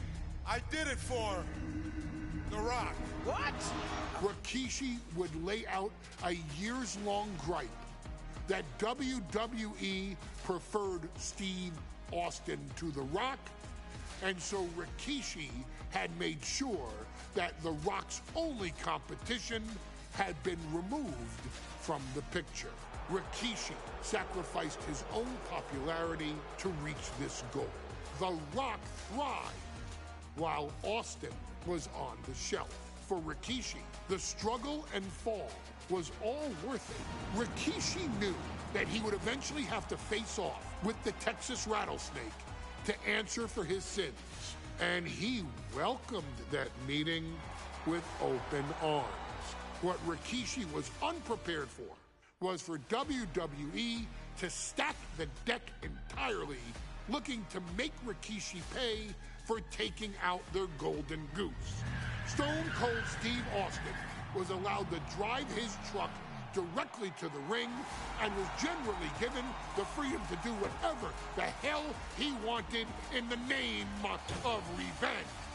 We are going to make things right. This time, when Rikishi and Stone Cold Steve Austin lock horns, there will be no stacking of the deck. Someone willing to give of himself so that his family, this family, can succeed, deserves better.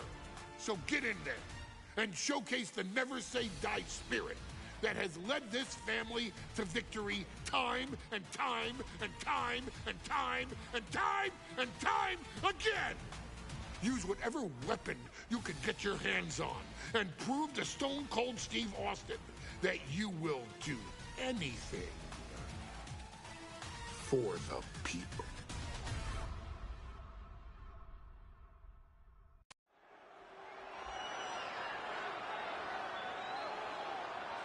Is it legal to not show up? Rikishi has brutalized Austin lately. Austin will be here, Byron. I just refuse to think anything else. The following contest is scheduled for one fall. That is a no-holds-barred match.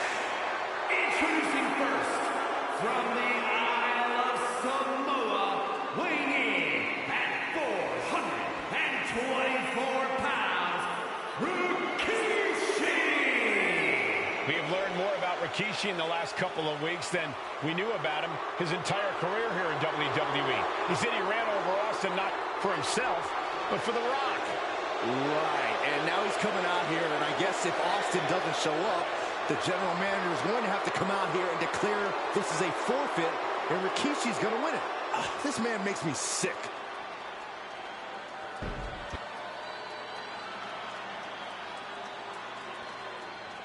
Is he here? Well, there's the Rattlesnakes music. He's here. Austin's here. Stone Cold Steve Austin came here with no fear, no hesitation.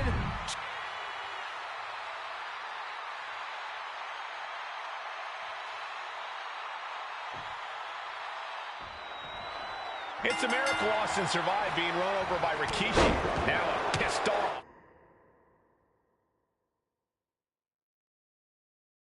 Texas Rattlesnake is on the loose and out for revenge. It took Austin almost a year to recover from the injuries he suffered in that heinous attack. You can't blame Austin for the damage he inflicts on Rikishi tonight. Byron, the lesser man wouldn't have survived. Stone Cold promised that Rikishi's days of walking above ground are over. This is no holds barred. He puts him into the corner. Nice counter by Austin. And Byron, I just cannot see any legitimate reason to run over Stone Cold like Rikishi did last Survivor Series.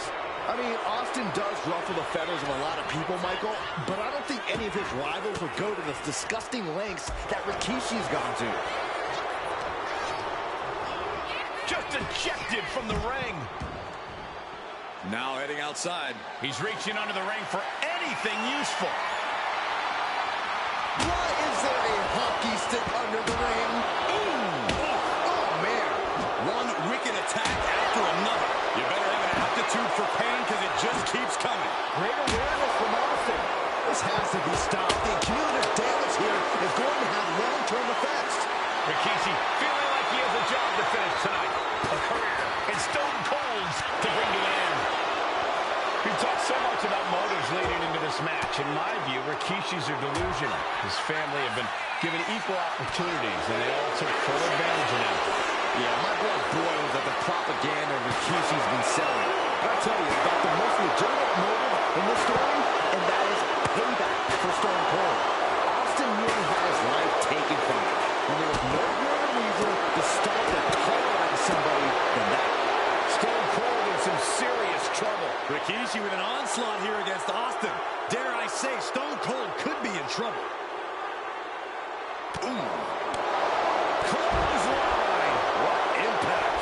Rikishi feeling the pride of his family with every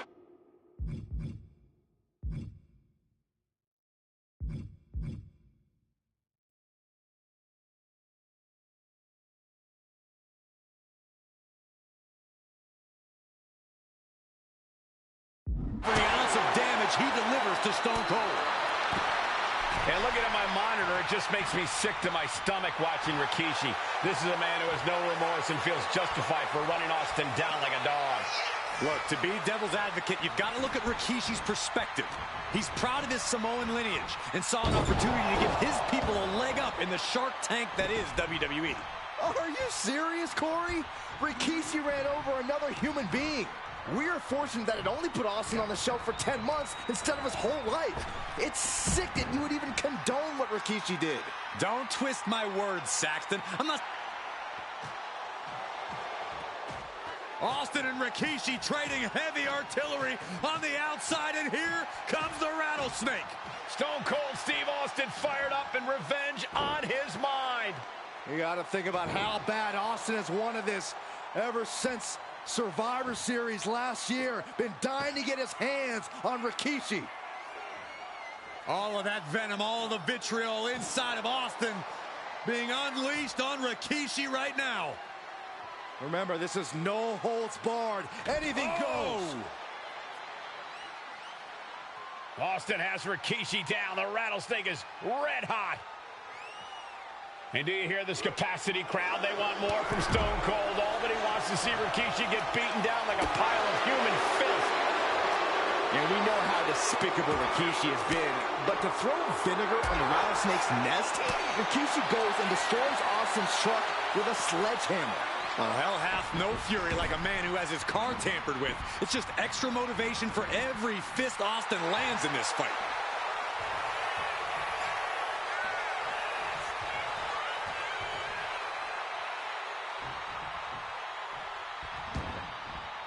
And he's leaving the ring for the moment. Off the barricade. Ouch. And he has an answer for Rikishi.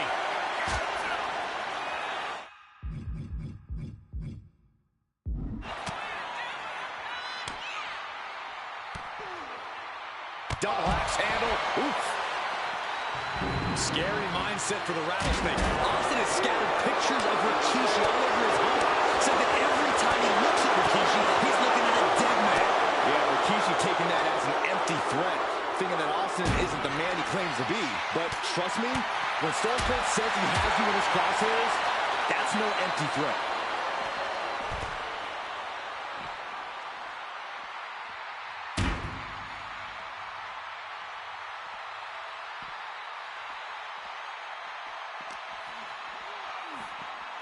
He'll make his way to the ring.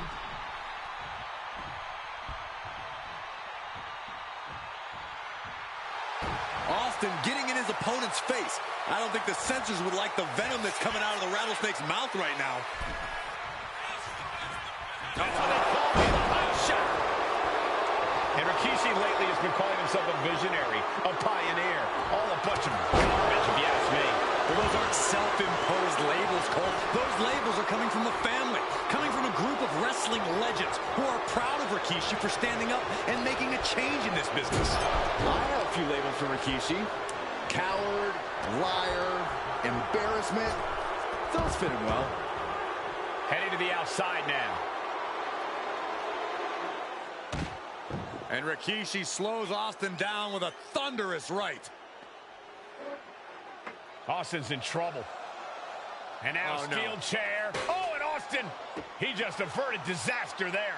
And now Austin gonna deliver the punishment with the steel chair.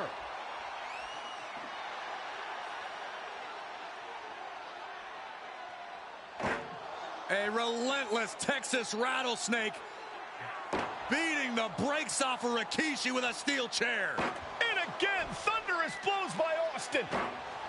Down goes Rikishi. Austin beating the hell out of him.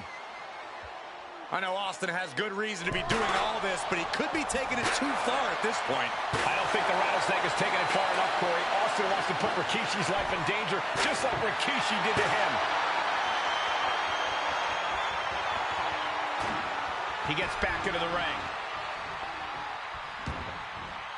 He's leaving the ring now. No countouts to worry about. But a counter power slam.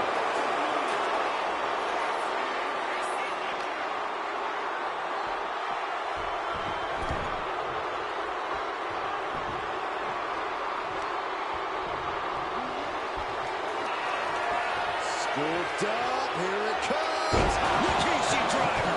Is that enough to take out Austin?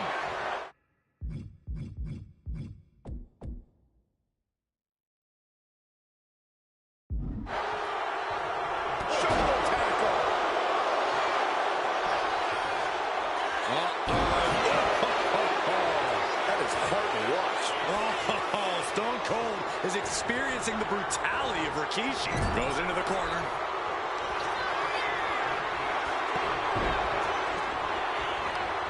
Nasty headbutt delivered by Rikishi.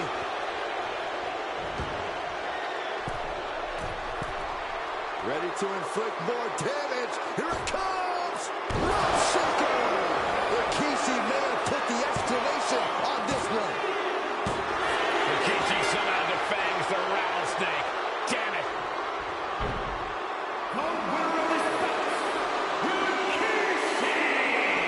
This is not what many of us expected to see. We wanted to see retribution, but Rikishi was too much of a monster for Stone Cold tonight. The vitriol that consumed Rikishi powered him to finish the job and leave a battered Austin in his rear-view mirror.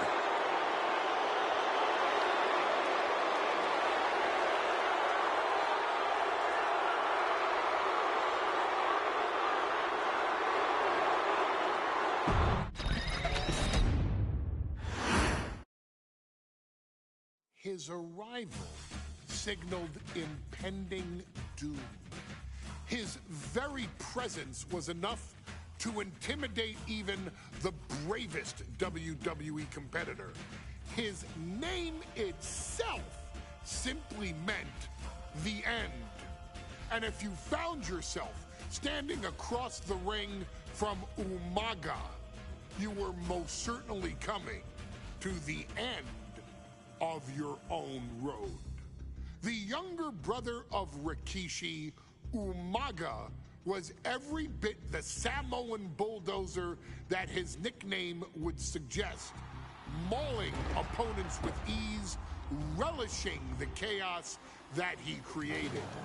A menace to the entire roster, an unrepentant badass, Umaga tortured his prey with high-impact collisions before ultimately sealing their fate with his vaunted Samoan spike, a vicious move used today by Solo Sikoa.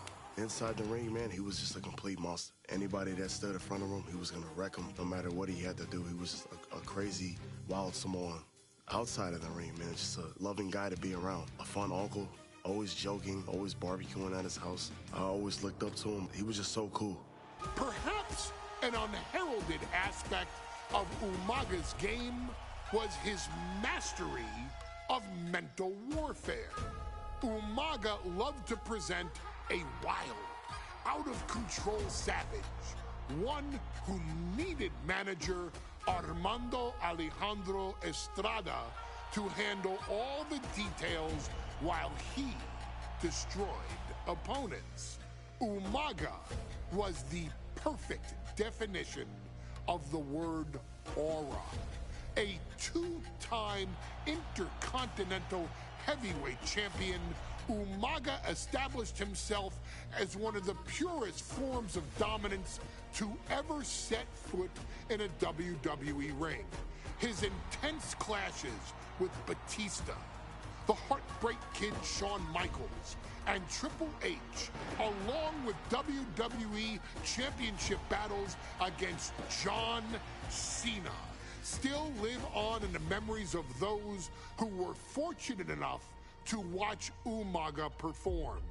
And Umaga will live in immortality through every member of this family, whether it's with a huge Samoan drop, a running bulldozer into the corner, a Samoan spike, or even a war cry in the middle of battle. Umaga is forever. I wish he was here. I know he's watching from above.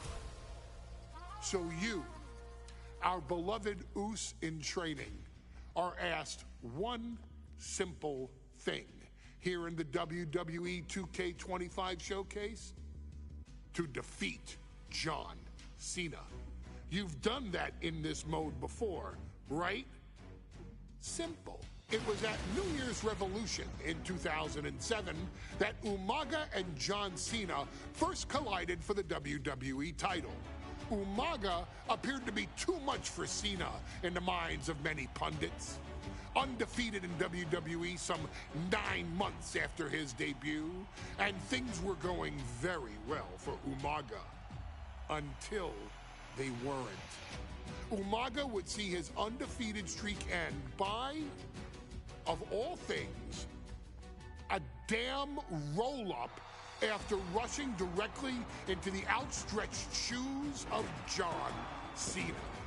1 second of luck allowed John Cena to escape the inevitable, and now it's on you to fix it. Head into that ring. Showcase Umaga's cruel brutality and get Umaga the WWE Heavyweight Championship victory that he should have gotten in the first place. I assure you, my dear friend, Armando Alejandro Estrada will make sure nothing else goes wrong if you take care of business inside the ring.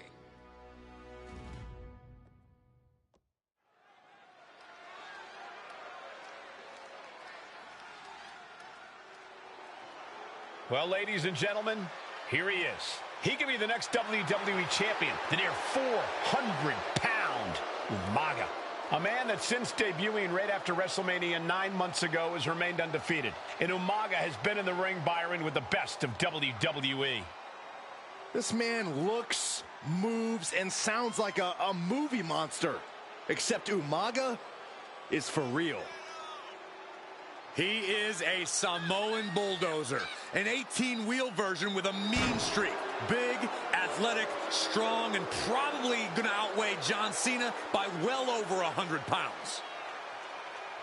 Since 1963, the WWE titles only changed hands twice here in Kansas City. That's twice in the last 47 years. But Umaga is a scary human being, and he can easily change that trend right here tonight.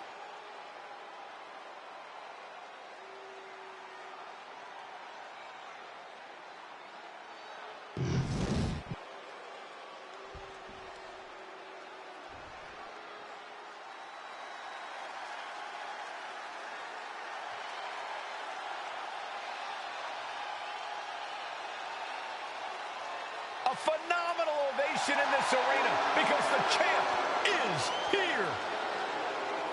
John Cena has a gigantic challenge awaiting him in the ring, but Cena doesn't have a reverse gear.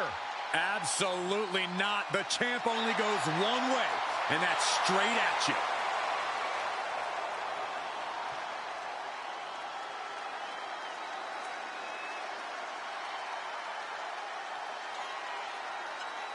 John Cena, a three-time WWE champion, the handler of Umaga, Armando Estrada, trying to control this undefeated challenger. Once the bell rings, these two are going to go at each other full force.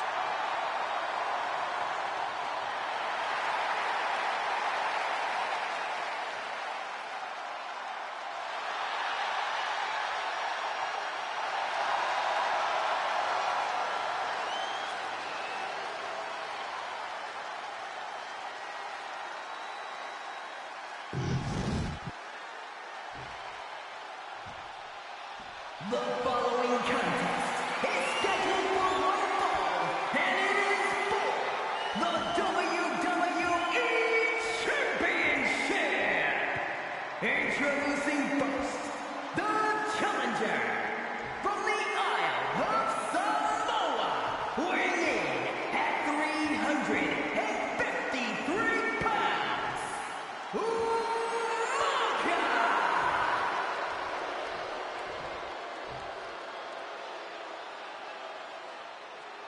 And from West Newbury, Massachusetts, weighing in at 248 pounds, he is the WWE Champion, John Cena!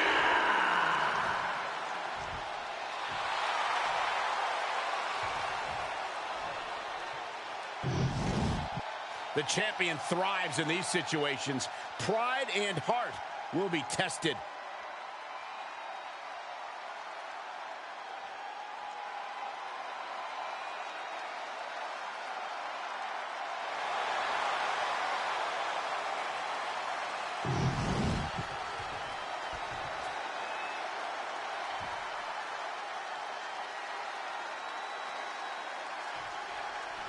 John Cena and Umaga battling here for the WWE Championship. Will John Cena halt the Samoan Bulldozer's path to destruction? Cena's going to have to go all out to accomplish that. No one has been able to withstand Umaga thus far. This brutal Samoan has made a mockery of his challengers and is perhaps the ultimate super heavyweight threat. Now, Cena could be in for the greatest challenge as champion tonight. But if anyone can overcome the terrifying ruthlessness of Umaga, it has to be John Cena. Uh-oh, has to fight a way out of this. Are you kidding me?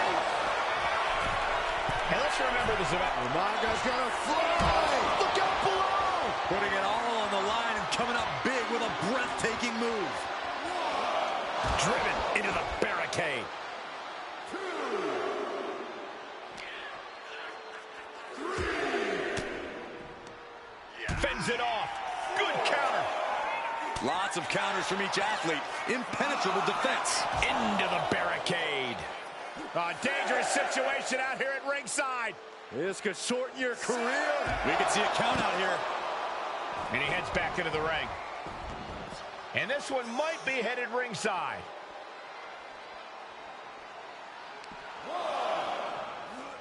Oh, man. 2, 3.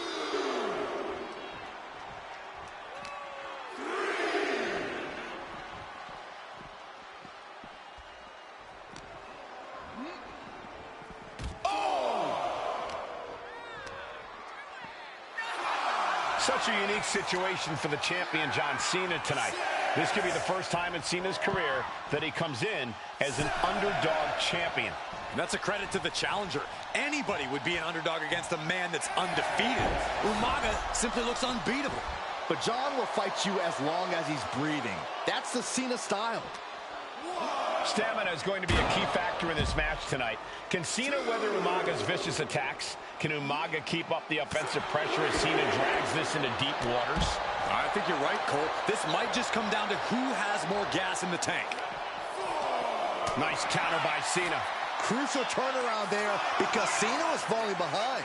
Cena's never give up attitude shining through once again. The ref continues to count.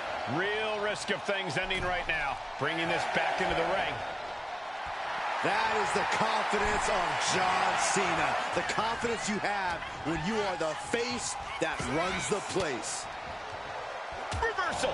And that turns things around. Umaga is truly a specimen to marvel at, Corey.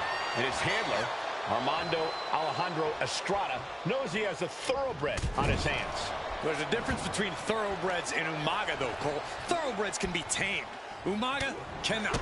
Estrada can only serve as a mouthpiece for Umaga. He can only help direct Umaga's blind brutality. I think even Estrada knows no one can control the Samoan bulldozer. Ripping at the eyes. All's fair in love and war, gentlemen. I saw nothing but effective offense. Power slam. Looks like he's coming back in.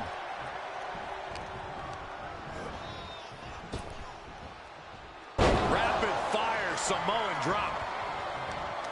A rare position for Cena in this fight. We can't often say that John's overpowered in a matchup, but this 360-plus pound Samoan bulldozer is more than a formidable opponent. Listen, sometimes when there's a fight, you're not always going to be the biggest. You're not always going to be the strongest. And even if that is the case for Cena tonight, John Cena has never met a fight he didn't like. Cena will try to gain strength from this capacity crowd in Kansas City, but not even that may be enough to stop a rampaging Umaga. With a pin for the title. And he kicks out of the pin and one. These one counts are going to get harder and harder to kick out of. Gets out of it with a well-placed knee to the face. Cena tonight attempting to do something no one else has been able to do. Be it HBK, Triple H, Kane, the list goes on and on. No one has been able to beat Umaga. Since debuting in last year's WrestleMania, he's never been pinned, never been submitted. Umaga. This'll do it. Umaga. Oh, Samoan spike. The challenger clearing a path to the title. Oh, God.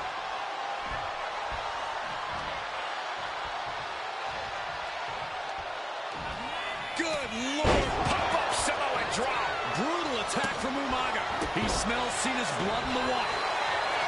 And Umaga, of course, coming from a very rich heritage. Some of the greatest athletes in any sport come from the Samoan heritage. Umaga's aggressiveness can be traced back to his bloodline. When you're fighting a Samoan, you are battling a tough, scary human being. Pulls their opponent in. Belly to belly.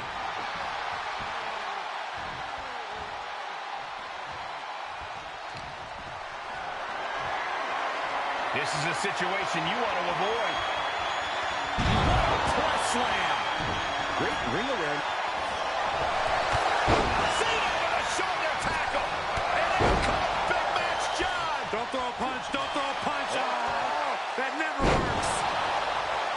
The champ with the cover. Oh, and quick, resilient mercy from the challenger. Shrugging off the pin like it's nothing, and after this match is already gone for so long. And I could look at Umaga, and he reminds me of Yokozuna, who's unmatched thick. What is Cena doing on the top rope? John Cena, you can't see me!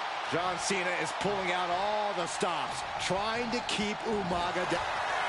What's he looking to do here? STF, applied.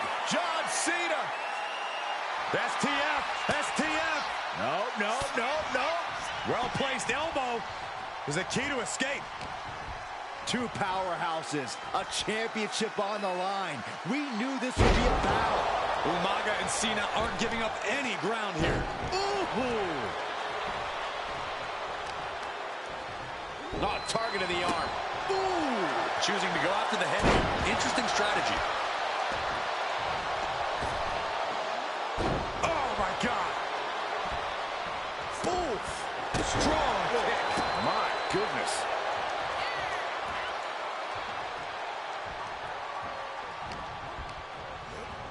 Play. And Cena flattened in the corner. Umaga's just overpowering him. Look at the strength. Into the corner, just setting Cena up.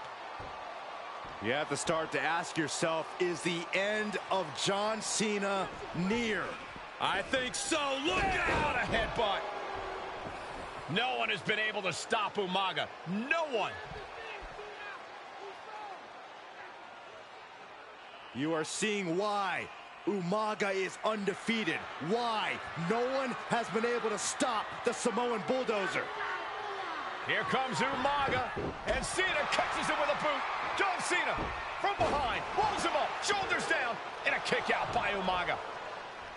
And Cena immediately back into the clutches of Umaga.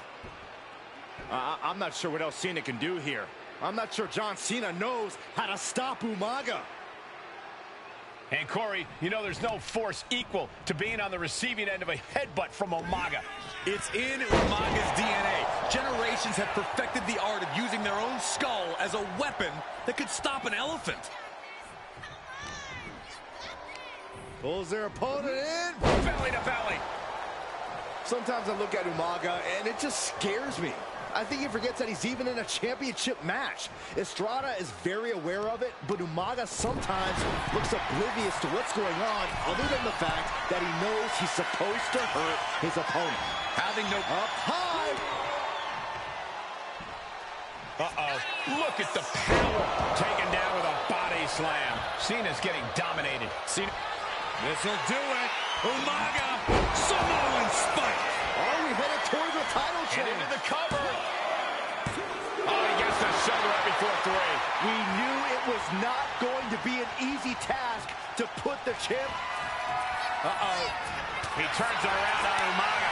And Cena puts a quick stop to the momentum that was mounting against him. But Cena still has to do more to get this fully in his favor. Cena and Umaga are out of control, taking each other to their absolute limits. This has been as physically intense as we expected. This'll do it. Umaga. Oh, Samoan spike. We might be moments away from crowning a new champion. New champion. An undefeated champion. Here is your winner, and the new WWE Champion, Umaga! This proves it. Truly no one can withstand Umaga. The Samoan Bulldozer has wrecked his way straight to the WWE.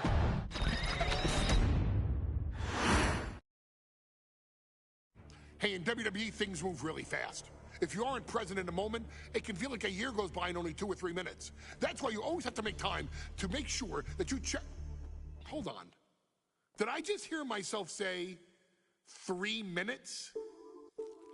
Stop.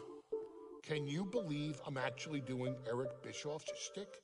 In the early 2000s, few words sent a shudder through the roster like the words 3 minutes, summoning the fearsome duo of Rosie and Jamal, collectively known as the 3-minute warning. initially hired by the aforementioned Raw General Manager Eric Bischoff to interrupt anything he didn't find to be entertaining. You're just not entertaining me. 3 minutes are just about up. The two instantly made their mark in WWE with their complete and total decimation of anyone that was targeted. Their formula was really simple. Two bruisers with surprising quickness who took pleasure in throwing opponents all around the ring with reckless abandon. And the trail of bodies left in their wake remains a testament to their devastation. Rosie, older brother of your tribal chief, Roman Reigns, and Jamal, who would in time develop his skills further and take the name of Umaga, were about instant gratification. They treated matches like a race, seeing how much damage they could fit into the shortest time possible. The 3-minute warning with my brother and my cousin, it was just one of the coolest gimmicks of all time to me. It was catchy, you know what I mean? Like, you kind of knew what was happening.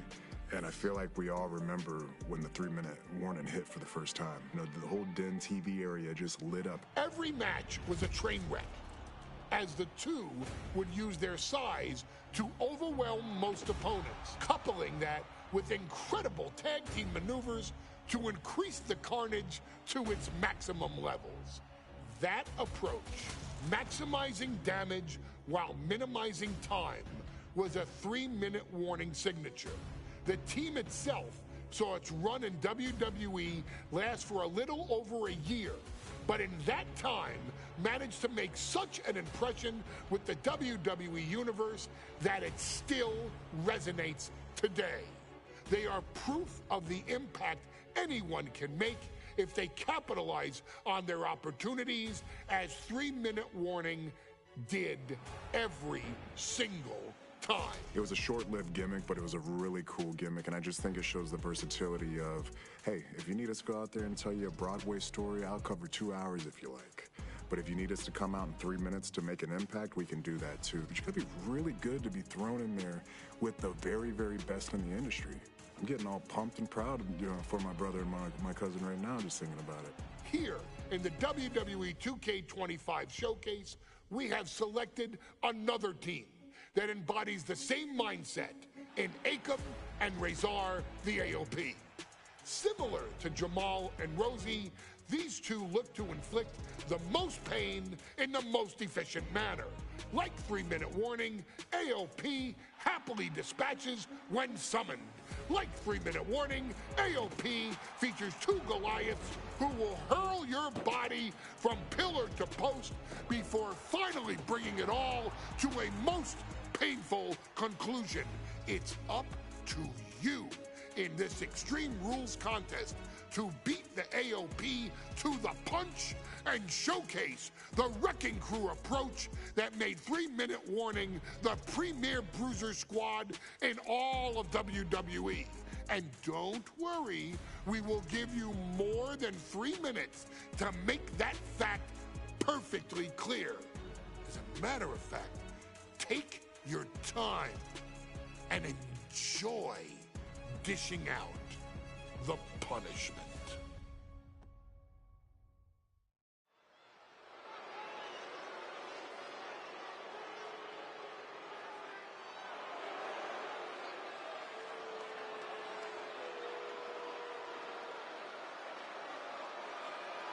AOP is here, ready to wreak havoc. And they want to prove 3-minute warning has nothing on them. Two roughneck teams ready to use this Extreme Rules stipulation to the fullest.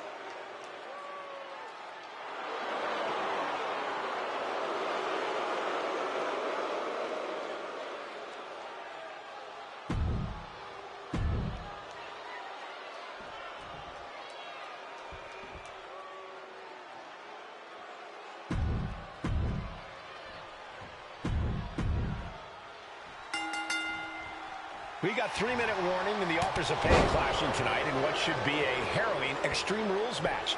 Considering the teams involved here, it comes as no surprise that we have medical teams standing by backstage.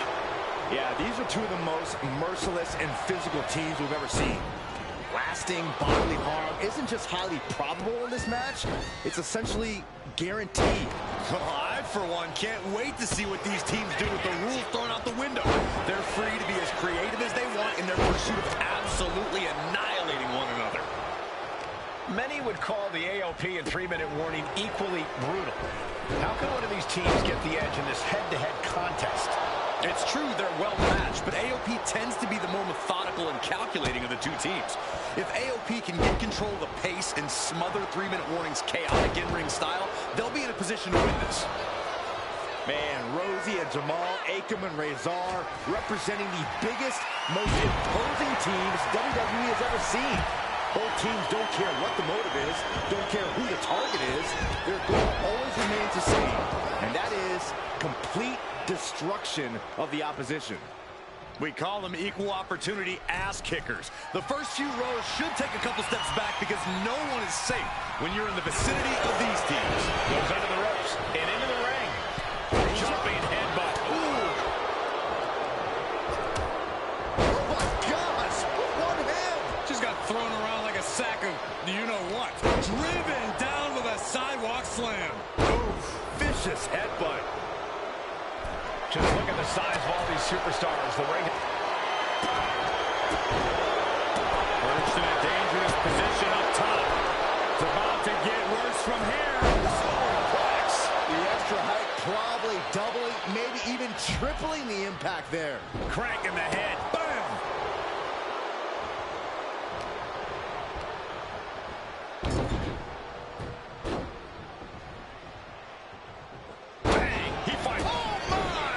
Taking a moment to get pumped off of this crowd's incredible energy. Here he comes, sliding back into the ring. Oh, what a clothesline. Rosie and Jamal tell their victims that they will feel the 3-minute warning. What does that mean, Corey? Well, it means... Into the choke slam. Beauty. Oh, man. Razor took his head off. Come on now. What is this manager bringing out? This is revoke his license for this. This battle is spilled into the ringside area and is drawing dangerously close to our table. Oh, my. Holding the Going takedown. They're going to stack them up here. Kicks out. Countered into a new cover. Shoulder up before the count started. I had a hard time believing that one. Pay special attention to Rosie in this matchup. 6'5", 375 pounds. The man can run a 40-yard dash in 4.8 seconds. This guy is a pure athlete. Rosie played high school football with a legendary running back before playing college ball in Hawaii. Imagine being pancaked by the force Rosie brings. Delivered into the barricade. No idea how he's even able to continue in this match. Yeah, he's absolutely in danger of losing it all here. And he slides him back to the mat. fought off with an elbow. Boom, running STO plants him. Nicely done. Oh, a headbutt right to the shoulder. That's using your noggin.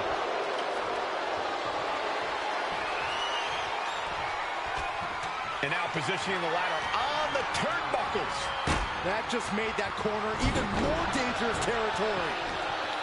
Watch for the hardcore style of 3-minute warning. Both of these men are from the hood, so to speak. Grew up in the streets, brought up to be...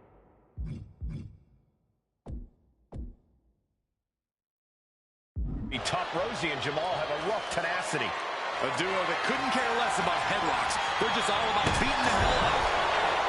This superstar has control of an opponent, driving them down to the canvas. And what's next?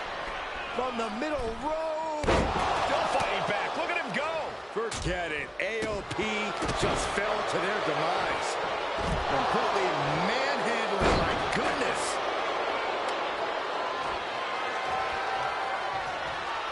Ooh, just mocking his opponent with that kendo stick now.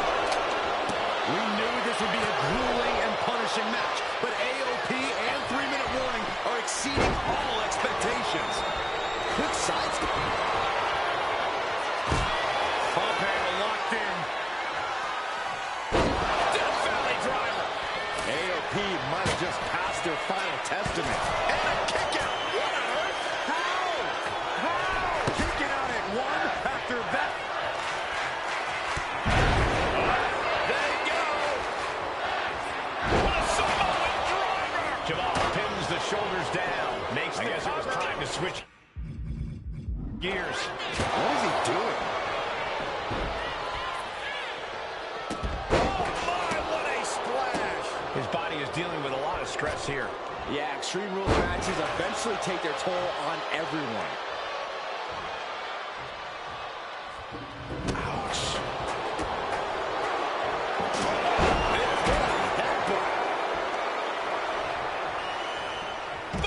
Buster. Thunderous. That is a bad man with a hammer in hand. Beat down in the corner. This is a whole new level of chaos and brutality. 3-minute warning, and AOP just keep upping the ante on each other. Brought back into the ring from the floor now. And he gets directed into the corner. Returning to the ring now. Looks like he knew what was coming up. What are they attempting to do here? Looking for a suplex. No. Makes the save, and they continue this match. Vicious right forearm. Big blow could be felt throughout the arena. Ooh, nasty shot to the throat. Catches a kick to the face.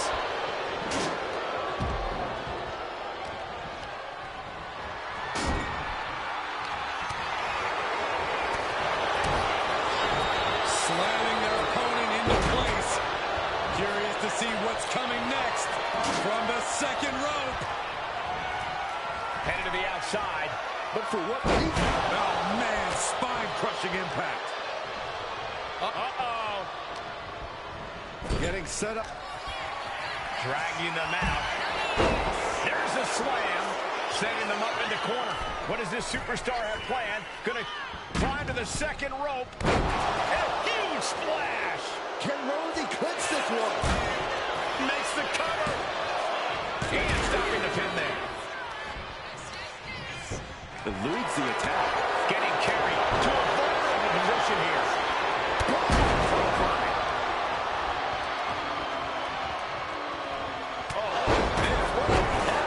Akam now undertaking a barrage. AOP has no answer for the havoc coming from 3-minute warning. Wow. Yeah, Akam is leaking now. He's headed out to the ringside area. And here he is, heading back into the ring.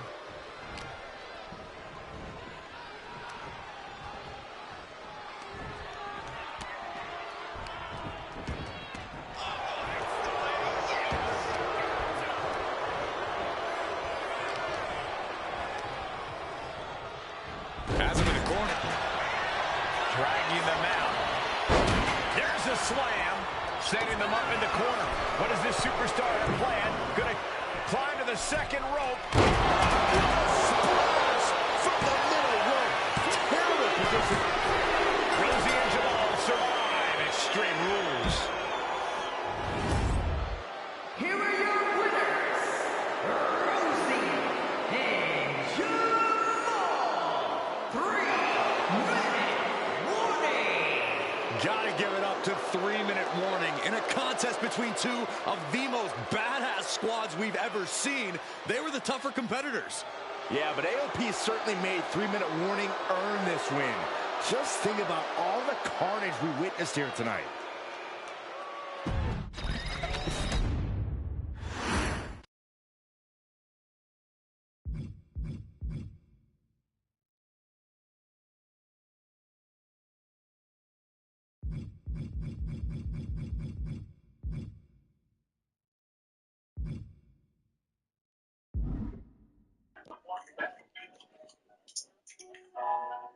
Okay, yeah, that's it for today.